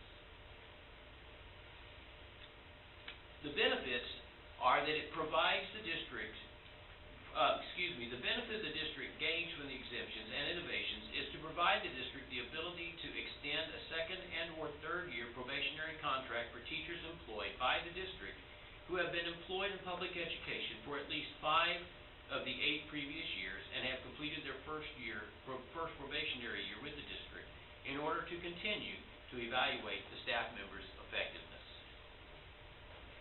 The District Educational Improvement Council voted 23-0 to continue the teacher contract innovation. I want to take a moment to thank Chief Human Resources Officer Christy Kirshner and her team for the work they put in on the teacher certifications and the teacher contract innovations. The third exemption the district is seeking from Texas Education Code is from Texas Education Code Chapter 25.0811, First Day of Instruction, and Chapter 25.0812, Last Day of School. The corresponding board policy is EB Local School Year. The instructional calendar exemption was changed slightly from the 2017 Local Innovation Plan. Language calling for a year-round school of choice for identified populations was removed since the district during the 2017-18 school year explored that option found it to be untenable. Statutory language designating the fourth Monday in August as the first day the district may begin instruction for students restricted the district's ability to provide balanced semesters, create more time from state testing dates, align with college semesters for students taking dual credit courses, and collaboratively determine with local partners on how best to strengthen the learning experience. By obtaining the exemption from Texas Education Code, Chapter 25.0811, the district is better able to create balanced grading periods while still ending the first semester prior to the holiday break and aligning with Brazosport College semester dates. In addition, the district is able to start school midweek, allowing for a smoother transition to the beginning of the school year. So, the innovation, by continuing with the instructional calendar innovation, the district will allow local control through the use of a collaborative committee made up of community partners and district staff members to develop an instructional calendar that provides balanced semesters, is in alignment with the community college, begins midweek, and begins instruction prior to the fourth Monday in August. There are several benefits to continuing the instructional calendar innovation, and those benefits include beginning instruction prior to the fourth Monday in August, providing for more balanced semesters while still ending the first semester prior to the holiday break, creating more time before state testing dates, aligning our calendar with Brazosport College, beginning instruction midweek, and ending the school year before Memorial Day. The District Educational Improvement Council voted 23-0 to continue the instructional calendar innovation. The fourth exemption the district is seeking is from Texas Education Code, Chapter 37.0012, designation of a campus behavior coordinator, and Chapter 37.007C, discretionary placement of students to the JJAEP. The corresponding board policies include FOD legal, student discipline expulsion, FODA legal, expulsion juvenile justice alternative education program, FO legal and local, student discipline, and FOA legal, student discipline, removal by teacher or bus driver. The discipline exemption was also changed slightly from the 2017 Local Innovation Plan. Language containing the estimated annual additional cost for paying for discretionary placements to the JJAEP was removed, and the list of board policies was revised to more accurately identify the policies that would reflect the exemptions. There are two innovations under student discipline. The first is that after all tiered interventions have been exhausted on campuses and at the district's DAEP, the district will include students with documented persistent misbehavior within those who may be removed from class and expelled to the JJAEP under Texas Education Code, Chapter 37.007C. The rationale behind this first innovation is that BISD Strategic Plan Goal 2 is designed to ensure learning environments are safe and conducive to learning. The district currently utilizes positive behavioral interventions and supports embedded within a response to intervention model to support students with behavioral deficits. Teachers, administrators, counselors, interventionists, and behavior specialists deliver tiered behavior interventions within a structured system of discipline. Prior to the adoption of this innovation, the district was restricted from utilizing the Juvenile Justice Alternative Education Program for students whose persistent misbehavior disrupted instruction. After all tiered interventions have been exhausted on campuses and at the district's DAEP, by including students with documented persistent misbehavior and those who may be removed from class and expelled under Texas Education Code, Chapter 37.007C, the district is better able to ensure learning environments remain safe and conducive to learning. The second innovation is to promote a more collaborative discipline program in which, under the direction of the campus principal, multiple members within the organization collectively support students and maintain student discipline. The rationale behind this innovation is that the district provides campus-based support systems to assist campuses with the utilization and enforcement of the district-wide student management plan. Designation of one person who is primarily responsible for maintaining student discipline on a campus restricted the district's ability to promote a more collaborative campus-level discipline program in which multiple members within the organization collectively supported students and maintained student discipline. benefits of having the discretionary placements to JJEEP exemption are that the district is better able to ensure learning environments are safe and conducive to learning, and having the option to utilize the JJAEP for students who persistently disrupt instruction while at the home campus or at the DAEP. The benefit of having the exemption from identifying a campus behavior coordinator for each school is that it allows each assistant principal or principal to act as the behavior coordinator when dealing with student discipline issues. The District Educational Improvement Council voted 23-0 to continue the discipline innovation. I want to take a moment to thank Assistant Superintendent of Administrative Services, Mr. Jay Whitehead, and his team for the work they put in on the instructional calendar and discipline innovations.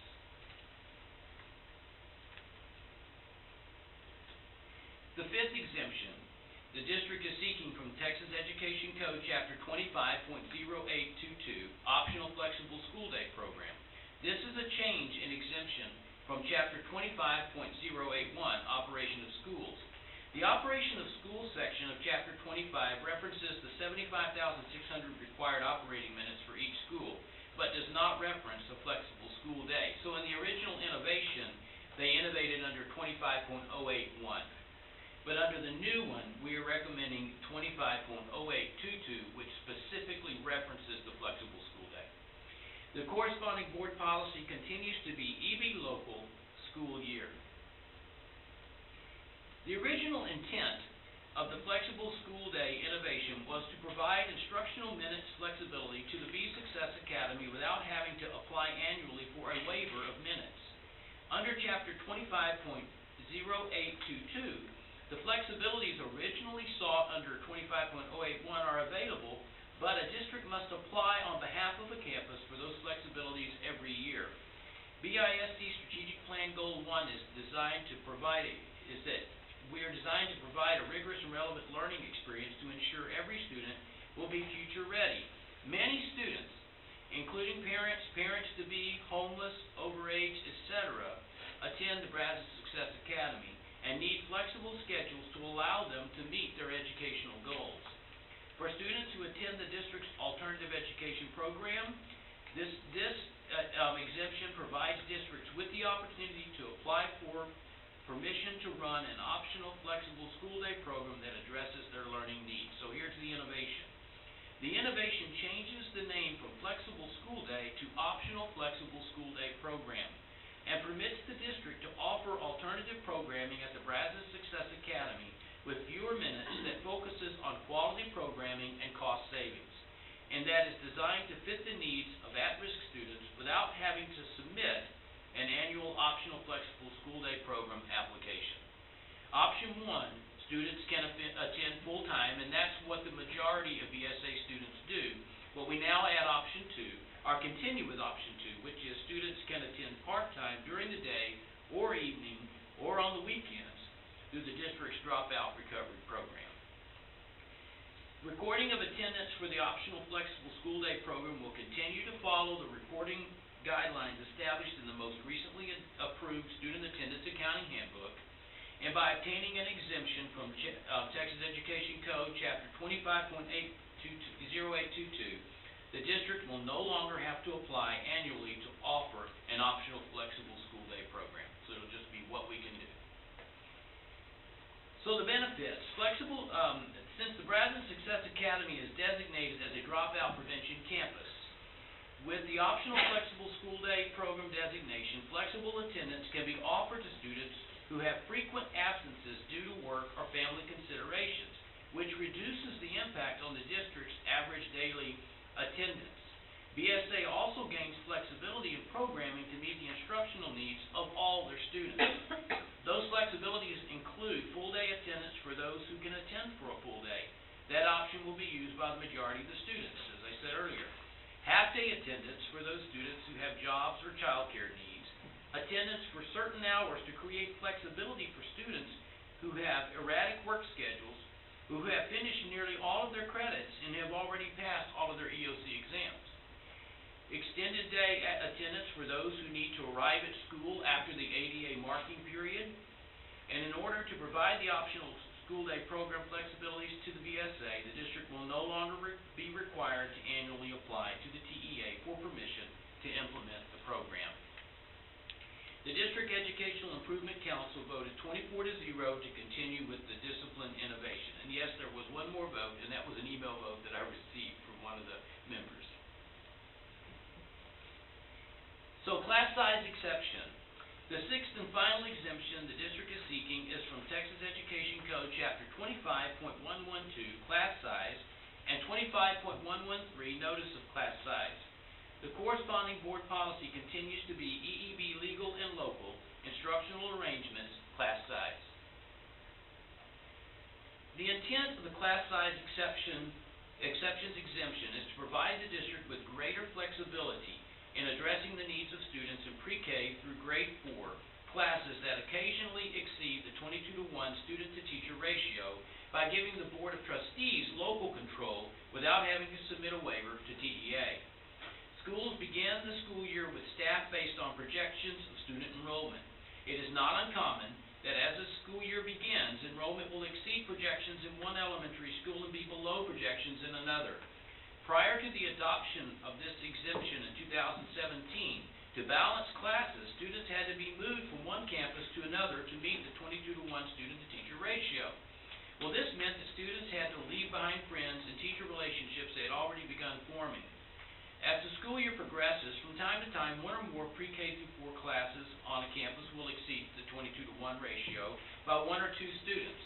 Infrequently, a class will exceed the ratio for more than 30 days.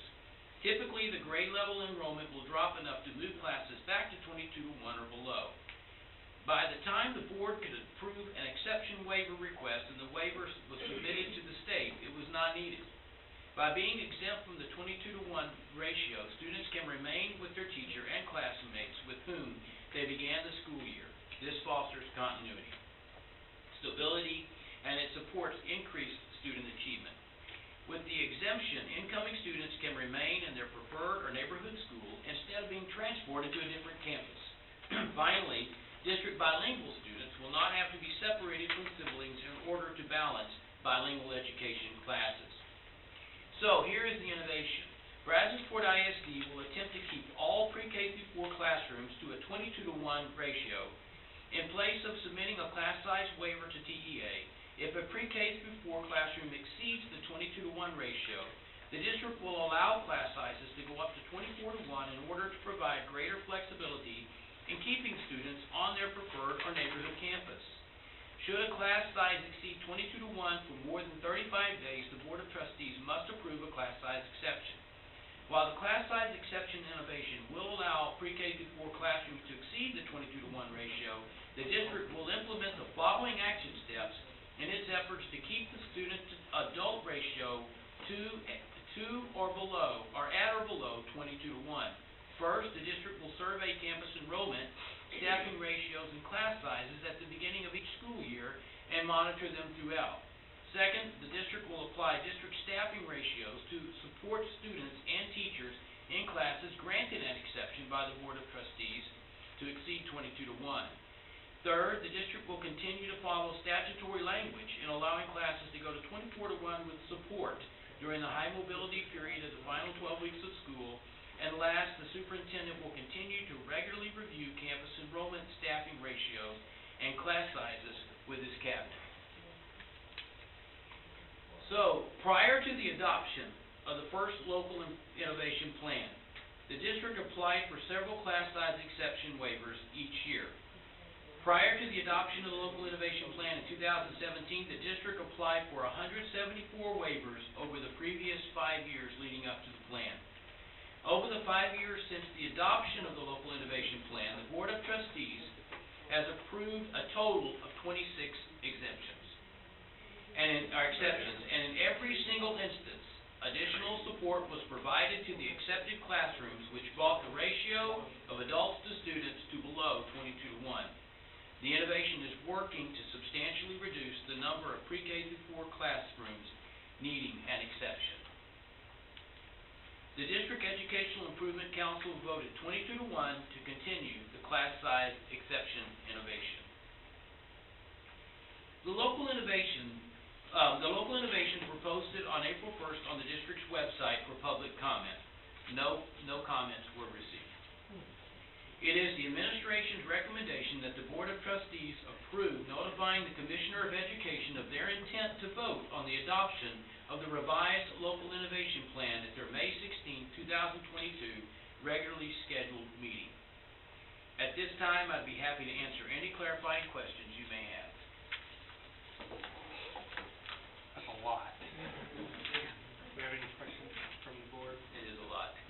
I've got a couple of Yes, sir. comments.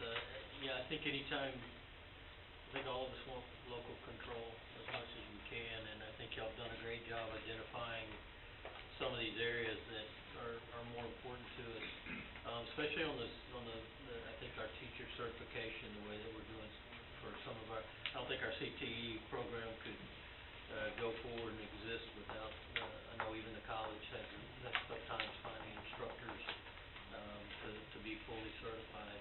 I did have one question on the behavioral, where it says that this allows the assistant principals and principals to act as behavioral coordinators Yes. when dealing with student discipline.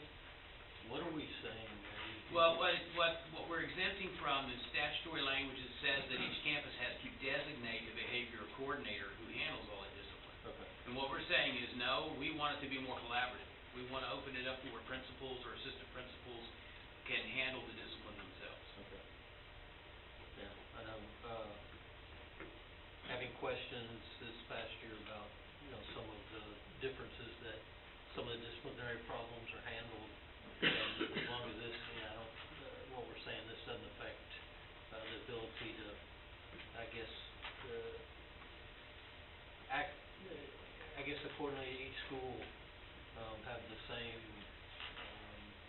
ways that we're handling the discipline. We don't, I mean, I'd hate to see people being treated different at different schools or different, Right. by different principals or, anything like that, so. Well, and even the statutory language would place on each campus that particular coordinator. So this now permits the campuses to be able to coordinate with their administrative team to handle this. And they're still all under the same student code Yes. conduct. Yes.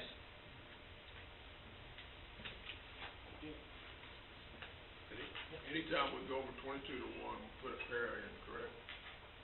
Yes, sir. Yeah, and you can see, that's a great slide, put that back up there, I like Yes, that slide. So it shows how much better we've made it for our elementary classroom teachers since 2011. As you can see, 2012, we had 60 classrooms over 22 kids. This year we had 1. Last year we had 0. So that shows again how much better we've made it for our elementary staff. And I gotta be honest with you, we're missing some classrooms up there because in 2014 and 2015, they denied our waiver requests because the schools wanted school improvement. But we made them, and they denied them, so that would have been more than 174 prior to the innovation plan. Any other comments from the board? I like it. Mr. Dunn already commented on it, but the thing that got me the most was those CTE teachers. I mean, you guys got 20 years of experience welding, and it doesn't need to go back to college for 2 years, 3 years to get a teaching certificate. I mean, he's teaching welding, so they take all kind of classes. But I love all the other stuff too, the minutes. I mean, just the flexibility, but mainly that we get more local control. So. We're pretty blessed with the industry in our area here, but I know, Danbury started a welding program. Somebody donated some welding machines to them, but they didn't have an instructor, and they were concerned about what to do, and whether it had to be through TEA or whatever, and so this part of this program allowed them to bring in a guy who's been in the field for 25 years welding, and so it's a big plus. All right. Any comments from the audience? All right. Thank you, Mr. Red. So the recommended action is to, the recommended action is to declare your intent to vote on the adoption of the plan on May 16th. Just got all excited. Well, I'm glad. Do I hear a motion? I'll make a motion to approve as read. Mr. Dunn, moves to accept the recommendation as presented. Do I have a second? I'll second it. Second by Ms. Patty Sayes. All in favor signify by saying aye. Aye. All opposed by nay. All right, carried. And I will see you in May. I know. Another 5 years. Next item that we have on our agenda falls under reports, and the 2021-2022 District Improvement Plan, third quarter review. Mr. Redden, if you still have any voice left. I do, this is a lot shorter, just so you know. So, good evening again. In alignment with Board Policy BQ Local and each district goal, it's my pleasure to deliver the report on the third quarter progress made on the district improvement plan.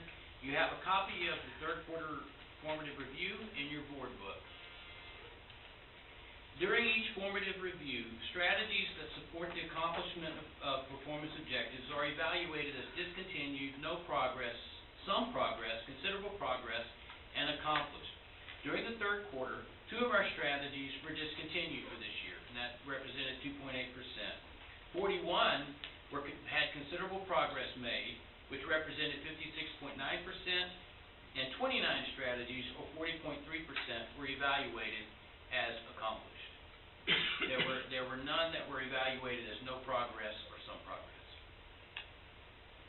This chart, which is a little bit hard to see, it shows on this slide that there was a 12.5% increase in the number of strategies whose annual outcome has already been met or accomplished. For the third quarter review, I'm going to focus on strategies that are having the greatest impact this year and on strategies that are still a work in progress.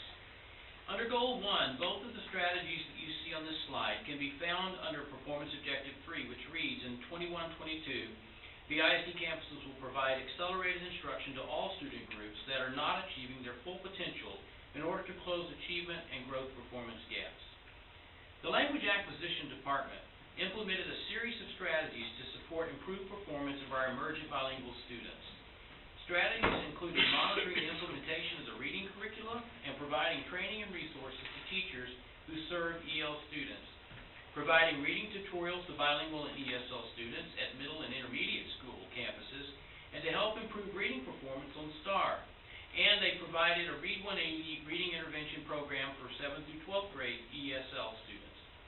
The 2022 mock STAR results for emergent bilingual students were higher across each subject than in 2021. And in social studies, and this is amazing, in social studies, they've already outperformed their 2021 STAR results on the mock STARs. I'm very excited.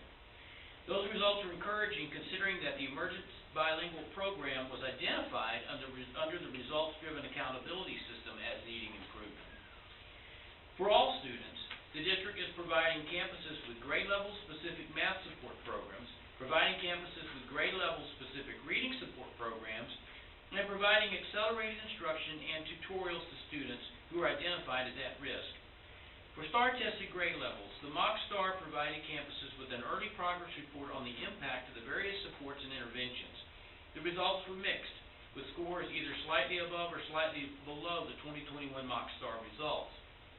Teachers and support personnel are working exceptionally hard this year to help students to close their learning gaps, but performance results are indicating that the gaps in learning due to the pandemic are more persistent than anticipated.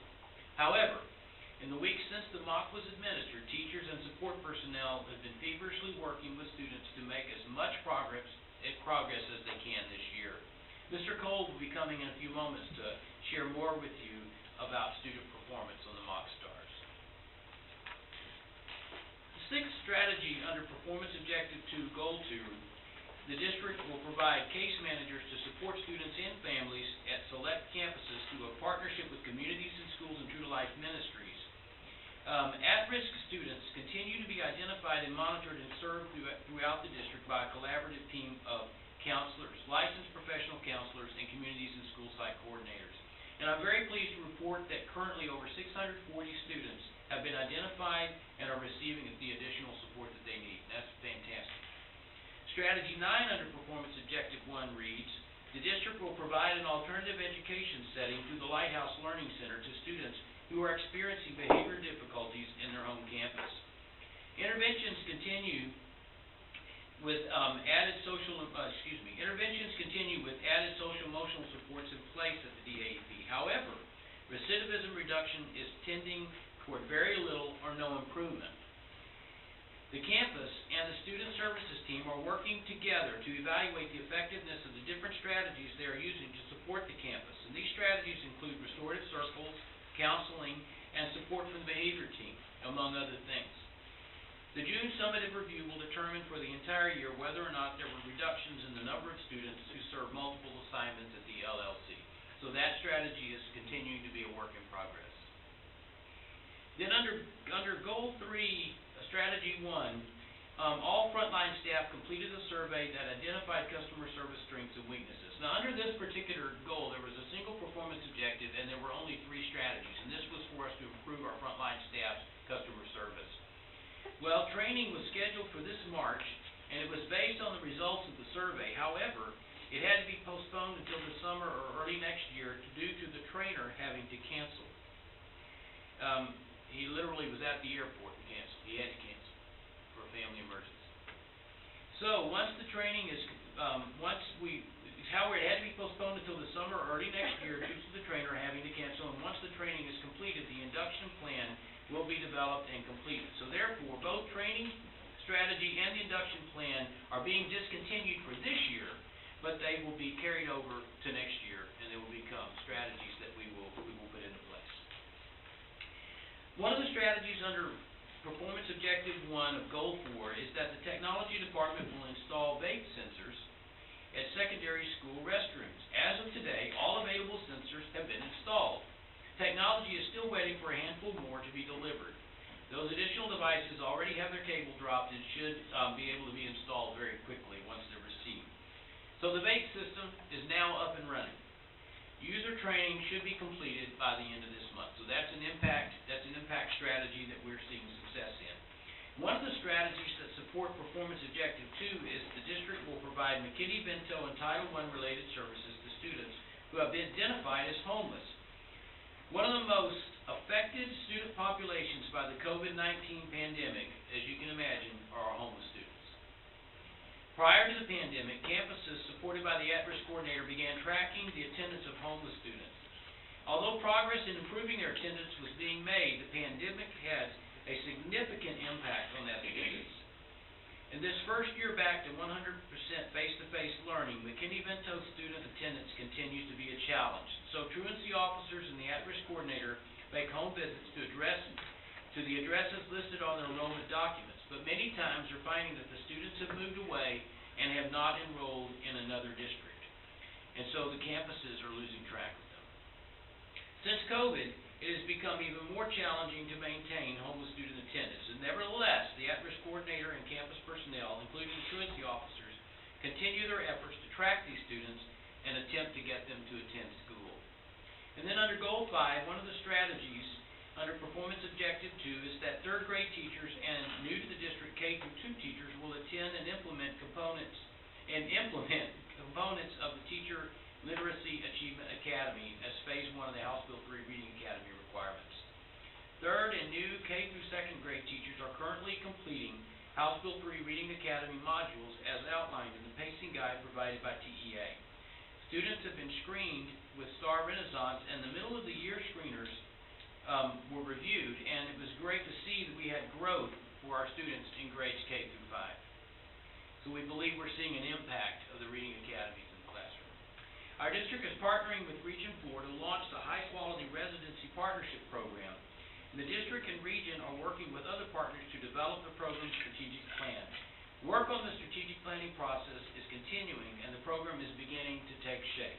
This is the only strategy under Performance Objective 1 that has not been accomplished. They've been wiping out their strategies, but it is well on the way toward being completed. Each quarter I bring to you an update on the district improvement plan. By highlighting strategies under each goal that are having an impact and those for which work is continuing, I want to show you that the plan implementation is ongoing all year long.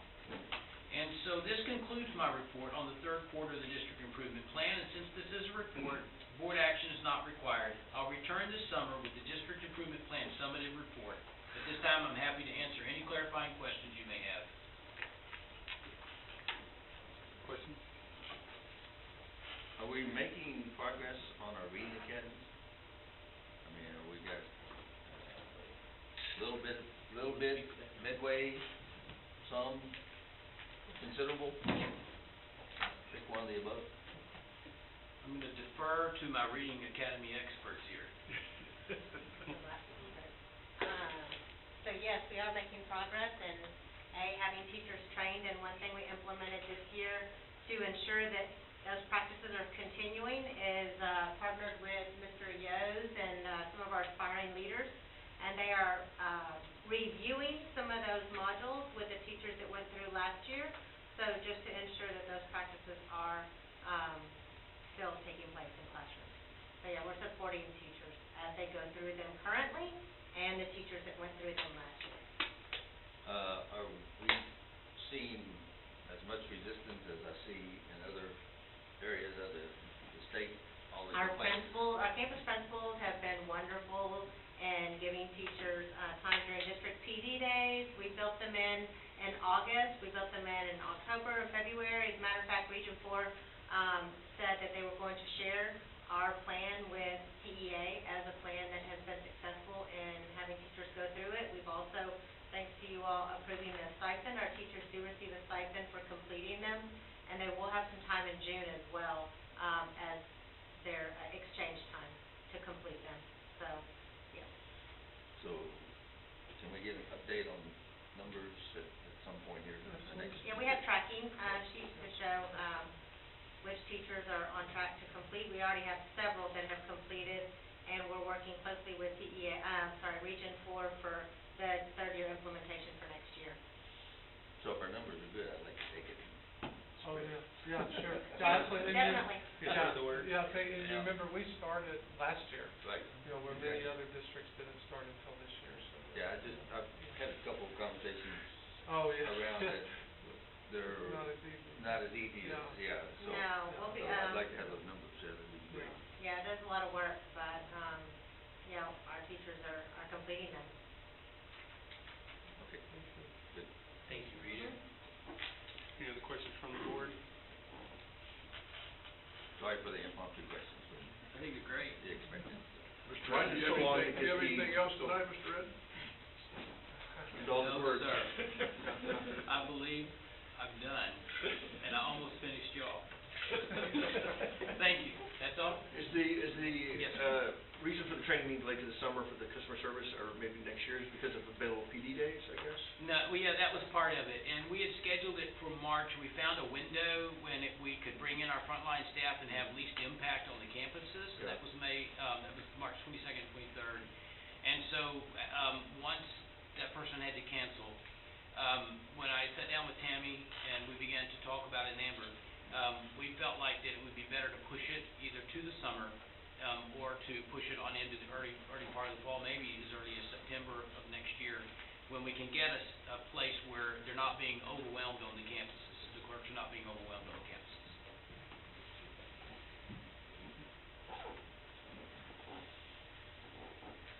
Any comments from the audience? Yes. All right, thank you, Mr. Redmond. Thank you. Next item we have on our agenda under reports is the student outcomes update, practice star, Mr. Cole. Good evening. In accordance with board policy Local and district goal, Brazosport ISD will provide a rigorous and relevant learning experience to ensure that every student will be future ready. It's my pleasure to present a report on the spring practice star this evening. As we begin to look at our results, I want to start by explaining the purpose of the practice star. It provides a snapshot of learning for the entire scope of the curriculum within a particular subject. It allows campuses the data needed to adjust instruction prior to STAR for both individuals and groups of students.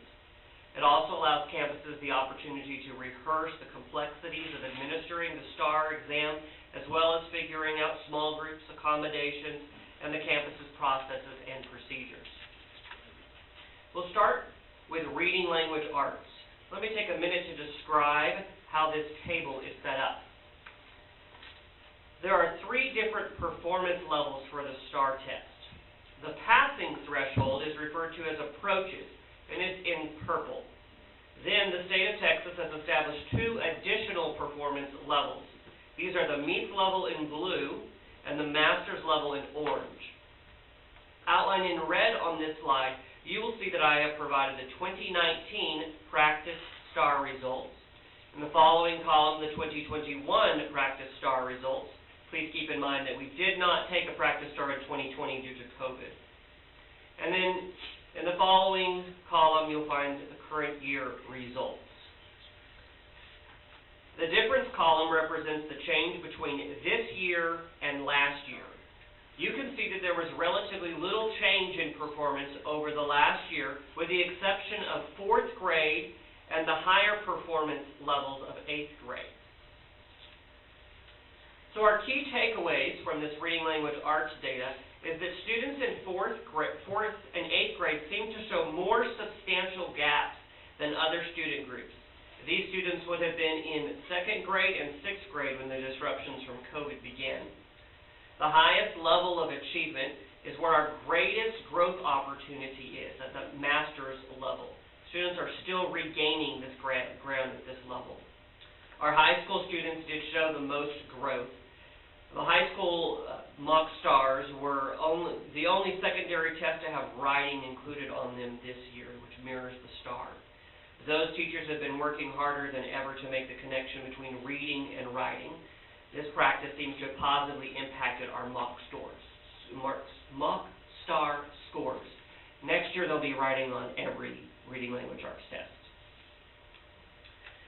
Since our student outcome goals are centered around the performance of 3rd grade students in math and reading, I want to take a deeper campus-level dive into this data.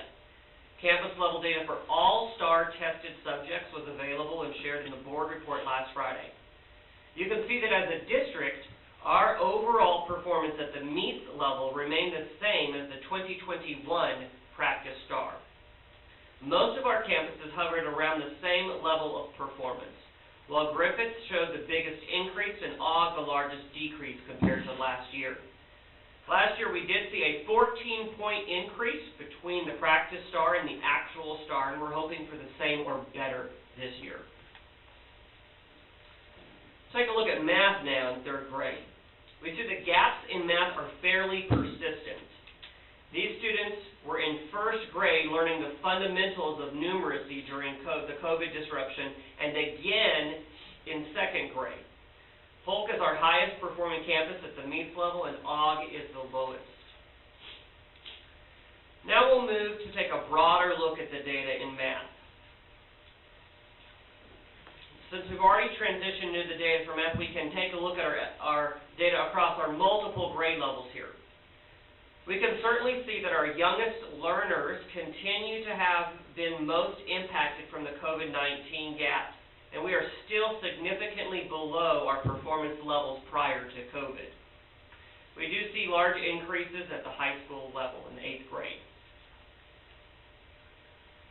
So once again, our youngest learners and our middle intermediate students still appear to maintain those gaps, extended gaps from COVID, whereas our secondary schools showed an increase, which is likely, showed an increase from 21 to 22, which is likely showing that COVID learning gaps are less substantial after the fundamentals of math have been learned. We'll now take a look at how students performed at both science and social studies. Science is tested in grades 5, 8, and biology. Overall, we are seeing small growths while we're not quite where we were before COVID in 5th grade in biology, but we are moving in the right direction. Social studies has shown growth overall, and in some areas has exceeded our pre-COVID performance. Social studies is only tested in 8th and U.S. history.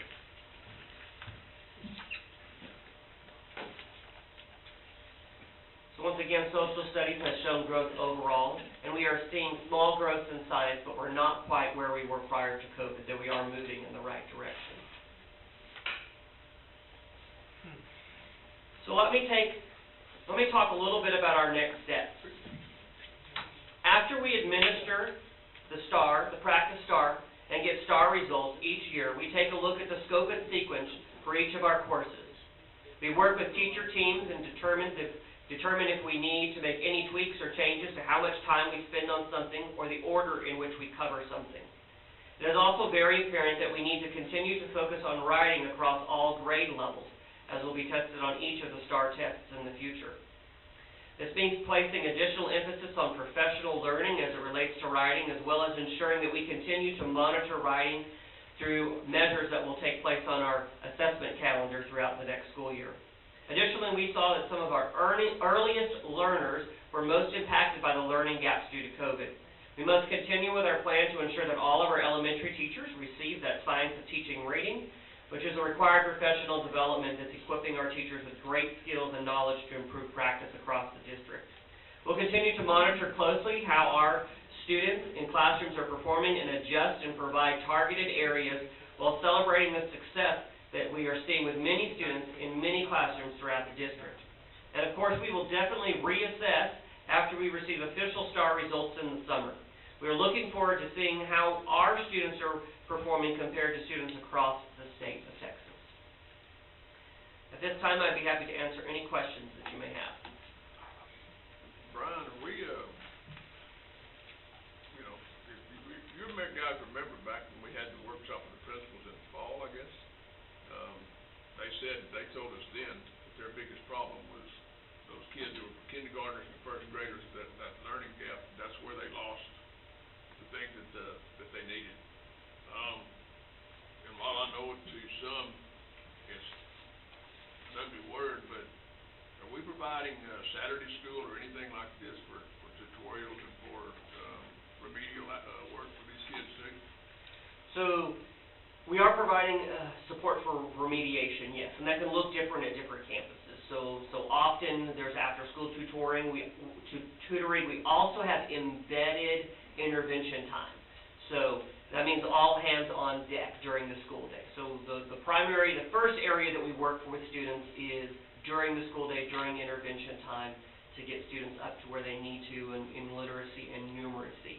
And then if needed, of course, can do after school.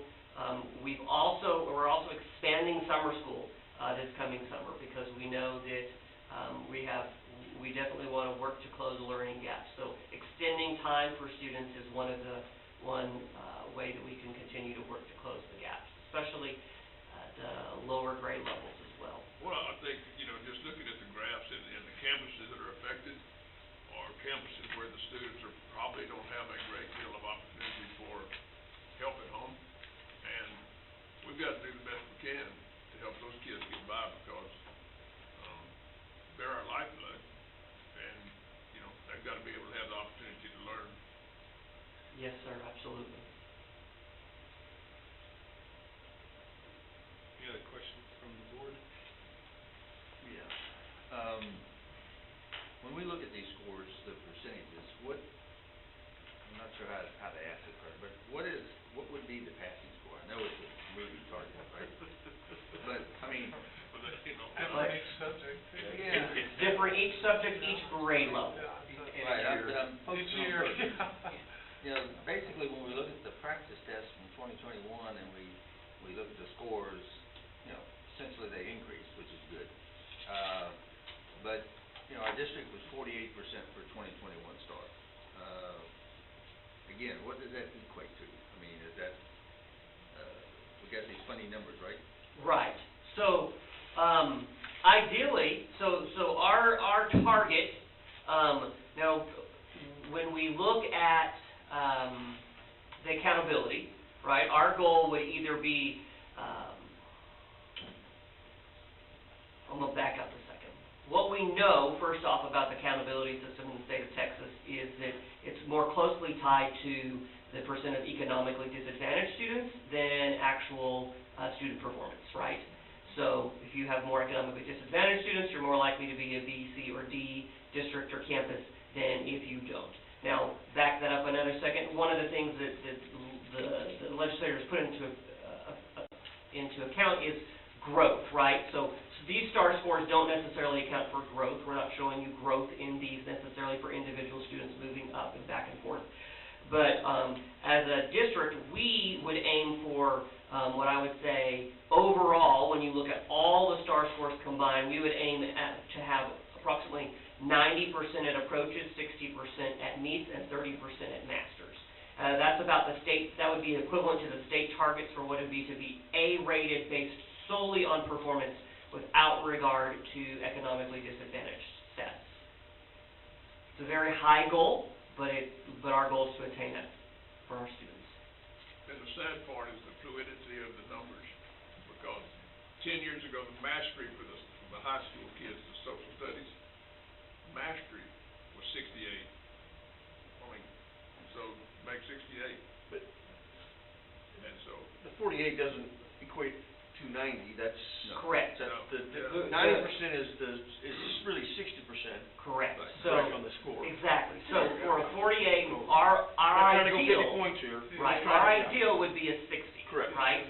Our ideal would be a 60. Which is a 90. Which is an A, yes. A 60 is an A.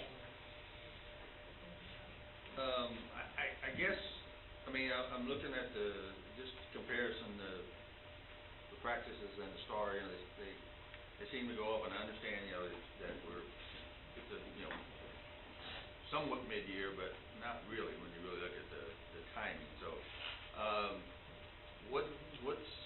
and I like the breakdown of the schools, because I think, especially in the elementary, I'm focused on elementary right now. I know that various programs and various extra time and et cetera is being, you know, pushed on these. I guess I'm a little, you know, I know there was a COVID loss to some extent, although I thought ours wasn't as extensive, but maybe it is. So just look at these numbers, what's the biggest concern that you guys have? You know, break down the schools, you know, I'm looking. So biggest concern right now is schools versus subpopulations, which I'd like to get into later, but go ahead. So biggest concern right now is we look at our fourth grade students. Like we see significant loss is continuing for our fourth grade students as they're moving up into fifth grade.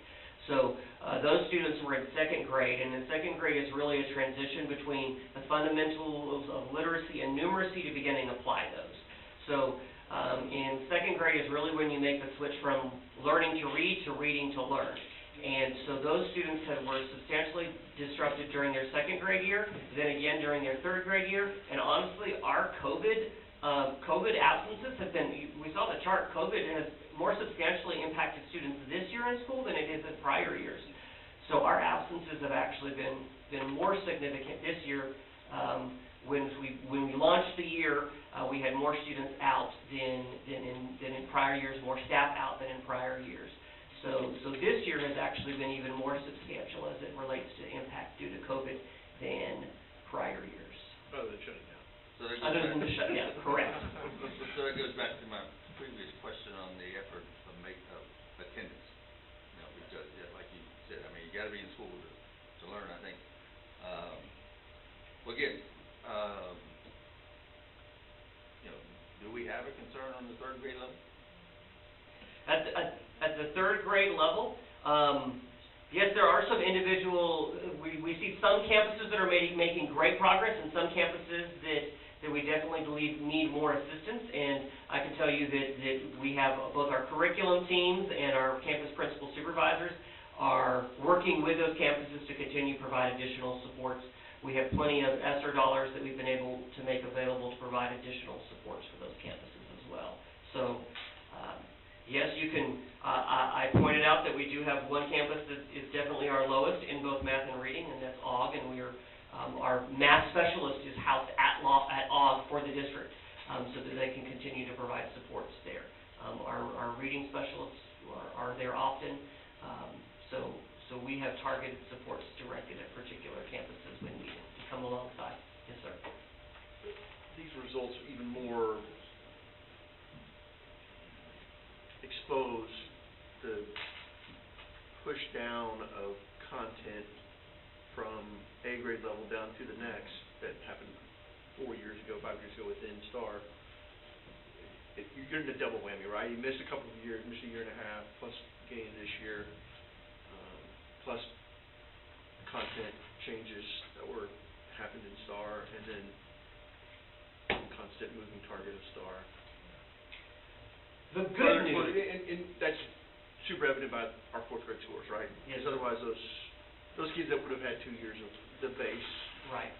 I think there was some stat we had maybe 2 years ago about reading that, what was it like, I don't know, it's a ridiculous number, 70-80% happens based on third grade scores or something like that of what your success as a future student would be from a reading level, I guess it was. So maybe that's part of that 2020 read. But.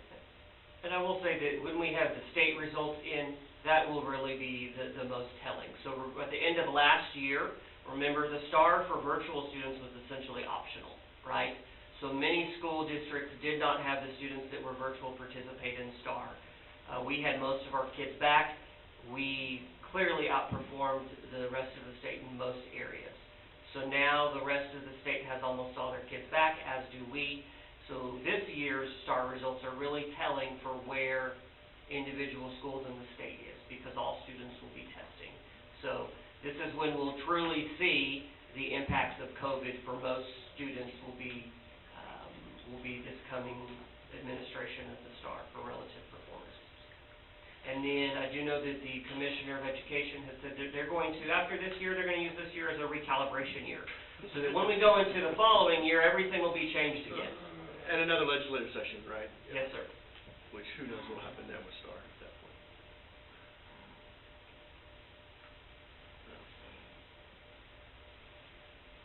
Jerry? Audience? Have any questions, comments? Just a report. Thank you, Mr. Cole. Thank you. You just have one? Yes, sir, just one tonight. Next item we have under our reports is our bond planning and construction update. Alex? Your name? It's a picture show. Fun stuff. Good evening. In accordance with Board Policy CV Local, it's my pleasure to present the planning and construction update for the 2019 bond program.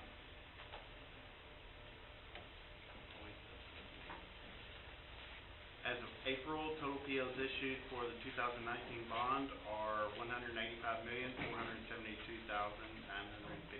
or 64% completed or in progress. This slide shows the current bond project timeline. Of course, the Brazosport projects, which are underway and moving along very well and or completed. And then the Brazosport project, which is phase 1 of the athletic improvements, and you just approved tonight. Thank you. This slide also is for the current bond project, the Brazosport High School phase 4 package, which is complete, and the Brazosport High School phase 1 athletic improvements in Hopper Field, which you just approved tonight. This slide is a current view of the Brazosport campus. This slide shows the front entry, and you can, I don't remember if the graphic was on the last board presentation or not. It looks awesome. Those are metal graphics. And there's a closer view of it. This is to the left of the front entry, and then looking at the 3-story classroom wing. This is over on the auditorium side, with the main entry to the auditorium being on the far end. This is the student entry. And this is coming from the field house, looking towards the side entry where the outdoor dining area is, and walking into the indoor commons. That's the outdoor dining. And there's the security vestibule as you come into the front entry. I need to stop for a second. I forgot to say this in the beginning. We now have our temporary certificate of occupancy early. And I must say that the city of Flint has been amazing to work with during this entire project. Good deal. The only reason we don't have the temporary certificate of occupancy is we've had a few delays in some of the cameras and projectors and some other items that have left some exposed boxes on the walls, even though some of them are low voltage, but that's the only reason. It doesn't really change anything for us, but we're ready to start moving furniture in, and I think we expect our first delivery next week. This is the reception office, and this is as you come through the front doors past the vestibule and see the main staircase. And this is another view of that with the trophy display case over on the right-hand side. And this is looking towards the exit towards the field house and the indoor dining commons. And this is another view from the learning stair looking towards the serving line area. And then this is another view looking towards the learning stair.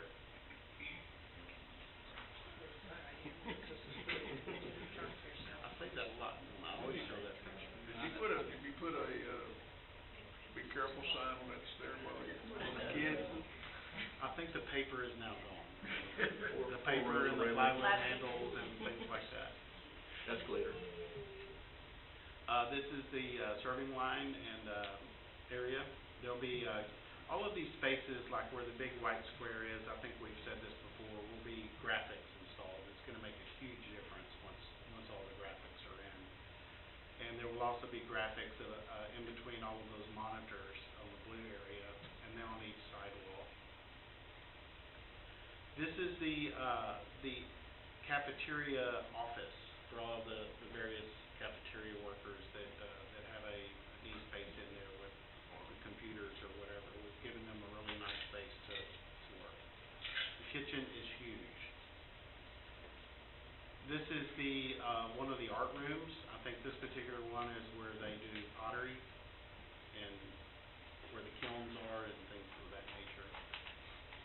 This is the Cte AD classroom area, and then connected to it is what we call the green room, where they do their productions. This is the choir room. This is the orchestra room, or hall, I guess it should be called, because this is the band hall. This is the black box theater, and this is the dance room. This is the lobby for the auditorium, and this is the side view. I think y'all have seen this before. And then this is the view from the stage. Wow. It's really very impressive. Y'all have seen it in person, but Not with the seats in it, though, you can see the more impressive. the seats weren't there? I thought the seats were there. They were there. I didn't see they were covered up. They're not there. This is the dressing room area. It's very large. And this is the infamous student corridor, the main corridor, and then above is one of the think spaces. And one picture we've never shown before, this is actually the inside of the think space. There's a TV monitor in there, and there will be lots of modular furniture. This is one of the science labs. Wow. And this is from the second floor looking down into the dining commons. And this is also from the second floor looking down at the main stairwell. This is a typical classroom. And this is the library. That lighting's awesome. And we finally have the graphics on our softball, baseball, and tennis. This is over at tennis. And then this is the walkway in between tennis with the coaches area on the left and the locker rooms on the right. And this is inside the tennis equipment storage. Never had anything like that. And this is over at Brazosport Baseball with the graphics in place. And this is a view of the press box with the painted bleachers, which have been refinished. They look great. And this is the corridor in between, with the new addition on the right and the existing building on the left. And shows their, trophy case. And there's their uniform storage. And over at softball, we have the graphics in place, and the graphic that's on the back of the press box, it, now has an uplight where it's, lit up at night. Cool. And then this is over on the other side. Technology and Resource Center, everyone has moved in. I think the police department is now finalizing moving their electronics and all, so their furniture's in place, so I think they'll totally be in place by the end of the week, if I'm not mistaken. We have some plumbing issues over there? There have been some plumbing issues over there.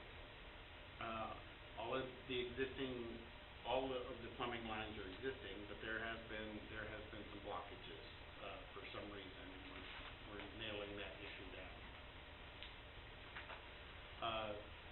This is the, command center whenever it's activated, and then it's a conference room the rest of the time. All of the monitors in place, and then there'll be a console that, is coming from JCI, which will be over on the right-hand side. This is the main warehouse, which is fully operational now. And this is the technology workroom. And this is the technology warehouse, or technology, This is in Lake Jackson. I forgot. Yeah. Not a warehouse, it's not a warehouse. It's their, Storage. storage, thank you, technology storage. It all gets scrambled together now. I'll be happy to answer any questions you may have. I will say this, that Brazosport is beyond words, but the happiest people in Brazosport are gonna be the ladies that work in the kitchen. They work in a dump forever over there, and this kitchen out here is gonna make those ladies just happier. Never mind, they're pretty happy, I guarantee. You know, that guy worked in a place that's 400 degrees in there, and they throwing food out there like it was nobody's business. Those ladies deserve it. Rachel Arthur has been in and was just, her jaw dropped. I can imagine. Amazing. The kids can't get excited about learning over there. I don't know. I don't know what we can do. Yeah. I look for scores. I'm excited. I look for scores to go up 10 points, just walk in the door. Well, I mean, that's true though. I mean, Yeah, I'm serious. That's real deal. if you go to an old rundown building, you feel that's your value. If you go to a brand new, you know, everything's nice, then you feel valued. So, Yeah. and that affects everything. You know, I have to say, knock on wood, because we still have about we have to get the old building down and some other things constructed, but I wasn't worried about this project, but I knew it was gonna be a very, difficult and complex project. And we're building in some areas 20 feet from an existing building and attaching to the other building, all while we have 6A school in operation. And I owe Rita just, a million thanks for helping with making it so easy, because she really has. And I've, you owe me. That's smart. I've asked my kids a number of times about it too, and they have not said one complaint about it. There was one day, there was one issue, I forget what it was something loud happening, but Rain. other than that, it was Rain. a non-issue. Yeah, I mean, I've been doing this since 1999, and it's, I've had some really bad ones. And I was prepared for anything and everything that, you know, we did this so far without one single unplanned power outage, water outage, gas outage. Knock all over that wood there. Prior to TCO. Hey, well, Alex, and this, how much of the old building will be down before school? Will all the old building be down? Oh, no. I didn't think so. No, we won't even be close. Well, D-wing maybe? that one wing on the end, they're gonna start on it immediately because it doesn't need any asbestos abatement. We have a lot of abatement, and they have a plan. They're gonna work their way through it. But we're going to start tearing down that, far wing and get it out of the way, because that's where our temporary bus loop is gonna be. and they'll have a covered walkway that goes around the library building, and they'll enter through the, dining area. Okay. Much smoother than when Brazosport was rebuilt. Yes, yes. Just saying. That one's, Brazosport is by far not on the top of my list. It's It one of was those- interesting, but It's one of those projects that never ends. yeah. But thank you, Alex. I did Yeah, go thank through you. two principals on that project, and that made it a little difficult. Thank you for what you've done through this program. That's good. Any other comments or questions for Alex? Audience, any questions, comments? All right, thank you, sir. You have to stay till it's over with, though, right? You're staying till it's done, correct? Okay, thank you. Still after executive session? No. Next item we have on our agenda, under reports, is the Board of Trustees training hours. So, I have a little script to read to you. Under the State Board of Education rule, completing required continuing education hours each year of service is the basic obligation and expectation of any sitting board member. As the board president, I'm required to announce the name of each member who has completed the required continuing education, has exceeded the required continuing education, and/or is deficient in meeting the required continuing education. The requirements for training are measured as of the first anniversary of the date of the trustee's election or appointment, or 2-year anniversary of his or her previous training as applicable. There are 7 training areas that members do continuing education: local, district orientation, orientation to the Texas Education Code, post-legislative update to the Education Code, team building, additional continuing education, evaluation of student academic performance and setting goals, and 7th, identifying and reporting abuse, trafficking, or other maltreatment of children. To the extent applicable to each board member, I will announce the completion or deficiency as to required training. For members who still have time remaining to complete required training, I will announce those board members who have scheduled timely training and those who have not yet scheduled the training. And at the conclusion of the announcement, I will announce any board members training in excess of the continuing education requirements. And just FYI, this is all new. When I started on the board, we didn't read any of this. And over the last couple of years, they have required more and more to publicly shame you if you have not done your training. Since there were no new board members and current board members were not required to complete local district orientation training or the orientation to the Texas Education Code training for the time period covered by this announcement, so we don't have any of those. The following board members have completed post-legislative update to the Texas Education Code. That's all of us, so I'm not going to read your name. The following board members who have not completed the annual team building training but are scheduled to do so on May 16th is all of us, because they just changed the dates for that to be completed. So next year, we will schedule it earlier so we will meet the requirement. The following board members have completed the additional 5 hours of continuing education requirements. That's all of us. The following board members were required to have completed the biennial training on evaluating student academic performance and setting goals. That's Mr. Dunn and myself. And some of these are only required every 2 years, so it's not that the others didn't do them, it's just that they weren't required to do them this year. And the following board member that was required to have completed the biennial training on identifying and reporting abuse and trafficking, that was me. Board member Mason Howard exceeded the required amount of continuing education by 7.5 additional hours. Board member Mr. Atkins exceeded the required amount of continuing education training by 16.75 additional hours. Board member Joe Reinhardt exceeded the required amount of continuing education training by 1 additional hour. Board member Liz Cuellar exceeded the required amount of continuing education training by 6 additional hours. So there you go. Thanks for all your work. That's just like PCAT. All they said was pass. Better 45%. There you go. It's really 60. You're not really 60. You gotta pay. Next item we have on our agenda is next work session discussion.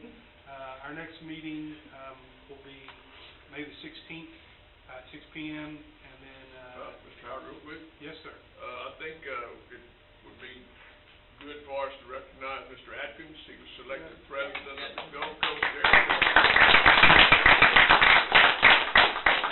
Not for his prowess in going to the workshop, but Mr.